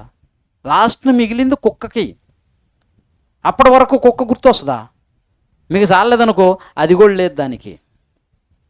ఆదివారం వచ్చిద్ది, ముడుసులు తెచ్చుకుంటారు, మాంసం తెచ్చుకుంటారు. అవునా కదా? లాగి పిల్లలు ఆడికి గాక అమ్మకిస్తే, అమ్మ లాగి సీకి ఇంకెవరికి ఇచ్చిద్ది? నాన్నకి ఇచ్చిద్ది. నాన్న కూడా వేసి అటేసి ఇటేసి ఆఖరికి అది ఏదో గొడ్డలో రాయో తీసుకొని కొట్టి పగలగొట్టి మరీ తీసి అప్పుడు దానిలో సారమంతా పీకేసి ఏమీ లేకుండా వీళ్ళకి నలక్క మల్లబడినప్పుడు అప్పుడు గుర్తొస్తుంది బయట కుక్క. అంతేనా? అప్పుడు ఏడందో చూడరు అంటాడు. ఏముంది అందులో? అంతా చీకి పెట్టి, అంతా నాకి పెట్టి ఏముందాడ? ఏమీ లేదు. ఈరోజు దేవునికి ఇచ్చే విషయంలో కూడా మనిషి అక్కడే దెబ్బతింటున్నాడు. అందుకే బేదరికంగానే ఉండిపోతుంది. నువ్వు ధారాళంగా ఇస్తే ధారాళంగా దేవుడు ఇవ్వటానికి ఉన్నాడు. ప్రపంచంలో ఏ బ్యాంకు ఇవ్వలేనటువంటి ఫెసిలిటీని దేవుడు ఇస్తున్నాడు. బ్యాంకులో ఎంతోటి ఇస్తారు? ₹1, అంతే. అంతకుమించి చివరు. నువ్వు ₹100 వేస్తే దానికి ఎంత? ₹1 నువ్వు డిపాజిట్ చేస్తే. కానీ దేవుడు ఏమన్నాడు? 100 రెట్లు. నువ్వు ₹100 ఇస్తే 100 రెట్లు అంటే ఎంత? 10,000. ఎక్కడ దాస్తున్నావు నువ్వు? ఎక్కడ దాస్తున్నావు? ₹1 కోసం ఈ బ్యాంకులో దాస్తున్నావు. ₹100 ఇస్తే ఏడిచ్చేది ఎంత? ₹1. అదే ₹100 దేవుని పనిలో ఇస్తే నీకు వచ్చేది ఎంత? 10,000. ఏదండి గొప్ప? దేవుడు శాశ్వతమైన వాడు. దేవుడు ఎప్పటికీ మోసం చేసేవాడు కాదు. ఈడు బ్యాంకు మోసం చేయొచ్చు, బోర్డు తిప్పేయచ్చు తెల్లవారేసరికి. కానీ దేవుని బ్యాంకు బోర్డు తిప్పే బ్యాంకు కాదు, పర్మనెంట్ బ్యాంకు. అందుకే దేవుని పని కోసం లక్షలు ఖర్చు పెట్టడానికైనా మేము వెనకాడం. అప్పు చేసి మరీ దేవుని పని చేస్తాం. ఎందుకు? ఇక్కడ ₹1,00,000 ఖర్చు పెట్టిననుకో దేవుని కోసం, నాకు అక్కడ ఎంత ఉంది? ₹1,00,00,000. 1,00,000 ఇంటూ 100 రెట్లు అన్నాడు. 100 రెట్లు అంటే 100 లక్షలు, ₹1,00,00,000. ఇక్కడ దేవుని కోసం నువ్వు 1,00,000 ఖర్చు పెడితే ₹1,00,00,000 ఆస్తిని అక్కడ సమకూర్చుకున్నావు. ఈ భూమి మీద విడిచిపెట్టి వెళ్ళిపోవాలి. అందుకే ప్రభు అన్నాడు, ఈ భూమి మీద మీరు సమకూర్చుకుంటే దొంగలు వచ్చి కన్నం వేస్తారు, చిమట పడుతుంది, తుప్పు పడుతుంది, నాశనం అయిపోతుంది. కానీ మీ పరలోకపు తండ్రి దగ్గర గనక మీరు దాచుకుంటే శాశ్వతంగా మీతో ఉండిపోతుంది. ఎంత గొప్ప అవకాశం అండి! ఈరోజు సోమరులుగా మారిపోయి పని చేయకుండా తల్లిదండ్రులను ఏదించుకుంటూ తింటున్న పిల్లలు లేరా? భార్యను పిల్లల్ని ఏదించుకుంటూ తింటున్న తండ్రులు లేరా? భర్తను ఏదించుకుంటూ పిల్లల్ని వేధించుకుంటూ బ్రతుకుతున్న తల్లులు లేరా? ఎందుకు కుటుంబాలు భేద స్థితిలోనికి వెళ్ళిపోతున్నాయి అంటే ఇదే. ఒకరు పని చేస్తే నలుగురు తినాలి, మిగతా వాళ్ళంతా సోమరులు, వ్యర్థమైన తిండి, చికెన్ పొక్కడాలు గోబీలు తెచ్చుకొని తిని ఎందుకు ఆరోగ్యాన్ని చెడగొట్టుకుంటావు? బిర్యానీలు తిని ఎందుకు ఆరోగ్యాన్ని చెడగొట్టుకుంటావు? లోపల వెళ్ళి ఎంత ఆర్గాన్స్ని దెబ్బతీస్తాయో తెలుసా? మీ చేతికి అయ్యేది ఎంత? మనం తినేటప్పుడు మన చేతికి అయ్యేది ఎంత అండి? కొద్దిగా. కడుపులోకి వెళ్ళేది ఎంత? ఇంత. లోపలికి వెళ్ళింది ఇంత, చేతికి అయింది ఎంత? ఇంత. పాత్రకు మిగిలింది ఎంత? ఏడో అడుగున 4 మెతుకులు. దానికి మనం ఏం చేస్తాం? రిన్బారేసి, నిమ్మకాయ వేసి, విమ్మేసి, అయ్యేసి వేసి శుభ్రంగా కడుగుతాం, చెయ్యిని కడుగుతాం, పాత్రలో నీట్గా కడుక్కొని పెట్టుకుంటాం. మరి లోపలికి వెళ్ళింది ఎవరు కడగాలి? ఎప్పుడన్నా కడిగావా? నీ పేగులు తీసి కడుక్కున్నావా? నీ గుండె తీసి కడుక్కున్నావా? నీ కిడ్నీలు తీసి కడుక్కున్నావా? లేదే. మరి అవన్నీ ఎవరు క్లీన్ చేస్తున్నారు? దేవుడు. తెలుసా? వీటిని కడక్కపోతే ఏమవుతుంది? పాత్రలో పాడైపోతాయి, వాసన వస్తాయి, కంపు కొట్టిపోతాయి. నీ చెయ్యి కడుక్కోపోతే ఏమవుతుంది? కంటిలో పెట్టుకున్న మంటే, ఒంటి మీద పెట్టుకున్న మంటే, ఇబ్బంది. ఈ కొంచెం కొంచెం దాన్నే కడుక్కొని ఇంత భద్రంగా కాపాడుకుంటున్నావే ఇంట్లో వస్తువులను, మరి లోపలికి వెళ్ళిన దాన్ని అంతటిని ఎవరు కడుగుతున్నారు? ఎవరు క్లీన్ చేస్తున్నారు? ఎవరు ఆ జీర్ణ వ్యవస్థను పెట్టి నువ్వు పనికి మాలిన చెత్తంతా వేసిన దాన్ని క్లీన్ చేసి బయటికి పంపిస్తున్నారు అని అంటే, దేవుడు జీర్ణ వ్యవస్థను పెట్టి వాటన్నిటినీ మంచి ఆరోగ్యకరమైన అవయవాలను మనకిస్తే చెత్త చెదారం పనికి మాలిన ఆయిల్లు అన్నీ తిని ఆరోగ్యాన్ని చెడగొట్టుకొని అప్పుల పాలై హాస్పిటల్లో పోయి పడుకుంటున్నారు. ప్రాణం మీదకి వచ్చినప్పుడు ఏం చేస్తావు? తప్పదు. అపెండిక్స్ వచ్చింది, నా దగ్గర డబ్బులు లేవు, ఒక వారం తర్వాత ఆపరేషన్ చేయించుకుంటానంటే కుదురుతుందా? ఒప్పుకుంటాడా? ఆయనకేమో ఒప్పుకుంటాడు. పోమ్మా అట్నే రాలేపో, అప్పుడు బ్రతికుంటే చూద్దాం అంటాడు. అంతేనా? అంతే. నువ్వు అప్పో సొప్పో చేసి నీ దగ్గర ఉన్నది తాకట్టు పెట్టైనా ఆపరేషన్ చేయించుకోవాలి. ప్రేమన దేవుని వల్లరా, విలాసాలకు ఆర్భాటాలకు వెళ్ళకండి. మనకు తగిన దాంట్లో నమ్మకంగా దేవుని కోసం బ్రతికితే ఏదో ఒక రోజు దేవుడు నీకు హెల్ప్ చేస్తాడు. ఆయన కోసం నమ్మకంగా బ్రతికితే, ఆయన పని చేస్తే, ఆయన కోసం జీవిస్తే. అలా కాకుండా నా ఇష్టానుసారంగా బ్రతుకుతానంటే నీ ఇష్టం, దానికి ఎవరు ఏం చేయలేం. కళ్ళు మూసుకోండి, ప్రార్థన చేసుకుందాం. మహాపరిశుద్ధుడు అయిన దేవా, జీవాధిపతి అయిన తండ్రి, మీకు స్తోత్రములు. మీరు ఇచ్చిన సమయాన్ని బట్టి కృతజ్ఞతలు. మరి ఈరోజు ఈ ప్రాంతంలో ఈ మాటలు అందించడానికి కారకులైనటువంటి తండ్రి మాణిక్యమ్మ గారు జ్ఞాపకం చేసుకోనండి, జానయ్య గారిని జ్ఞాపకం చేసుకోనండి. వారిద్దరిని ప్రేమించి వారికి ఇచ్చిన 4 బిడ్డలను బట్టి మీకు కృతజ్ఞతలు, వారి కుటుంబాలను బట్టి మీకు కృతజ్ఞతలు, వారిని ప్రేమించి వారికి ఇచ్చిన బిడ్డలను బట్టి కూడా మీకు కృతజ్ఞతలు. ఈ కుటుంబం ద్వారా ఈ ప్రాంతంలో ఎన్నో విలువైన శ్రేష్టమైన మీ మాటలు అందించ భాగ్యాన్ని ఇచ్చారు, అందును బట్టి కృతజ్ఞతలు. కుటుంబాన్ని దీవించండి, ఆశీర్వదించండి. ఇప్పటి వరకు తండ్రి మీ కుమార్తె పలుమార్లు మీ పనిలో కష్టపడింది, పని చేసింది, కష్టాన్ని ఇచ్చి ఉంది. రెట్టింపు ప్రతిఫలాన్ని దయచేయండి. తనకిచ్చిన బిడ్డలను దీవించండి. ఇంకా ఉన్న ఆయుష్కాలంలో తండ్రి మీకోసం నమ్మకంగా బ్రతికే కుటుంబంగా, దీవించబడి ఆశీర్వదింపబడే కుటుంబంగా, పచ్చని ఒలీవ చెట్టు వలె మీ సన్నిధిలో ఫలించే చెట్టులాగా ఈ కుటుంబం ఉండునట్లు సహాయం చేయండి. ఈ ప్రాంతంలో ఉంటున్నటువంటి ప్రతి కుటుంబాన్ని పేరు పేరున దీవించండి, ఆశీర్వదించండి. తండ్రి, ఎన్నో కుటుంబాలు ఉన్నాయి, భేద స్థితిలో ఉన్నాయి, జ్ఞాపకం చేసుకోనండి. ధారాళమైన మనస్సును ప్రసాదించండి. మీకోసం బ్రతికే భాగ్యాన్ని, జ్ఞానాన్ని, భయమును, భక్తిని ప్రసాదించండి. ఈ ప్రాంతంలో ఉన్న కుటుంబాలన్నింటినీ దీవించండి. ఈ కార్యక్రమానికి వచ్చి మీ మాటలు విన్న ఈ బిడ్డలందరినీ, వీరి కుటుంబాలను జ్ఞాపకం చేసుకోనండి. ఈ కార్యక్రమానికి తండ్రి కష్టపడి పనిచేసిన బిడ్డలందరినీ, వారి కుటుంబాలను కూడా పేరు పేరున మీరు దీవించి ఆశీర్వదించి క్షేమముగా కాపాడండి. ఇలాంటి మాటలు అనేక ప్రాంతాల్లో ప్రకటించినట్లు మాకు మంచి ఆరోగ్యమును, శక్తిని, బలాన్ని సహాయం చేయమని కోరుకుంటూ, ఈ యొక్క కుటుంబాన్ని మరొక్కసారి మీ సన్నిధిలో వేడుకుంటూ దీవించమని మా ప్రభువును రక్షకుడైన యేసుక్రీస్తు వారి నామములో ఈ ప్రార్థన మనవులు అడిగి వేడుకొనుచున్నాము తండ్రి, ఆమెన్. మన తండ్రి అయిన దేవుని ప్రేమ, కుమారుడైన యేసుక్రీస్తు వారి కృప, పరిశుద్ధాత్మని యొక్క అన్యోన్య సహవాసం, సన్నిధి సదాకాలం మనందరికీ తోడయుండి నడిపిస్తూ మరి మాణిక్యమ్మ గారికి, వారి కుటుంబానికి ఆయురారోగ్యాలతో నింపునుగాక. ఆమెన్. అందరికీ వందనాలు.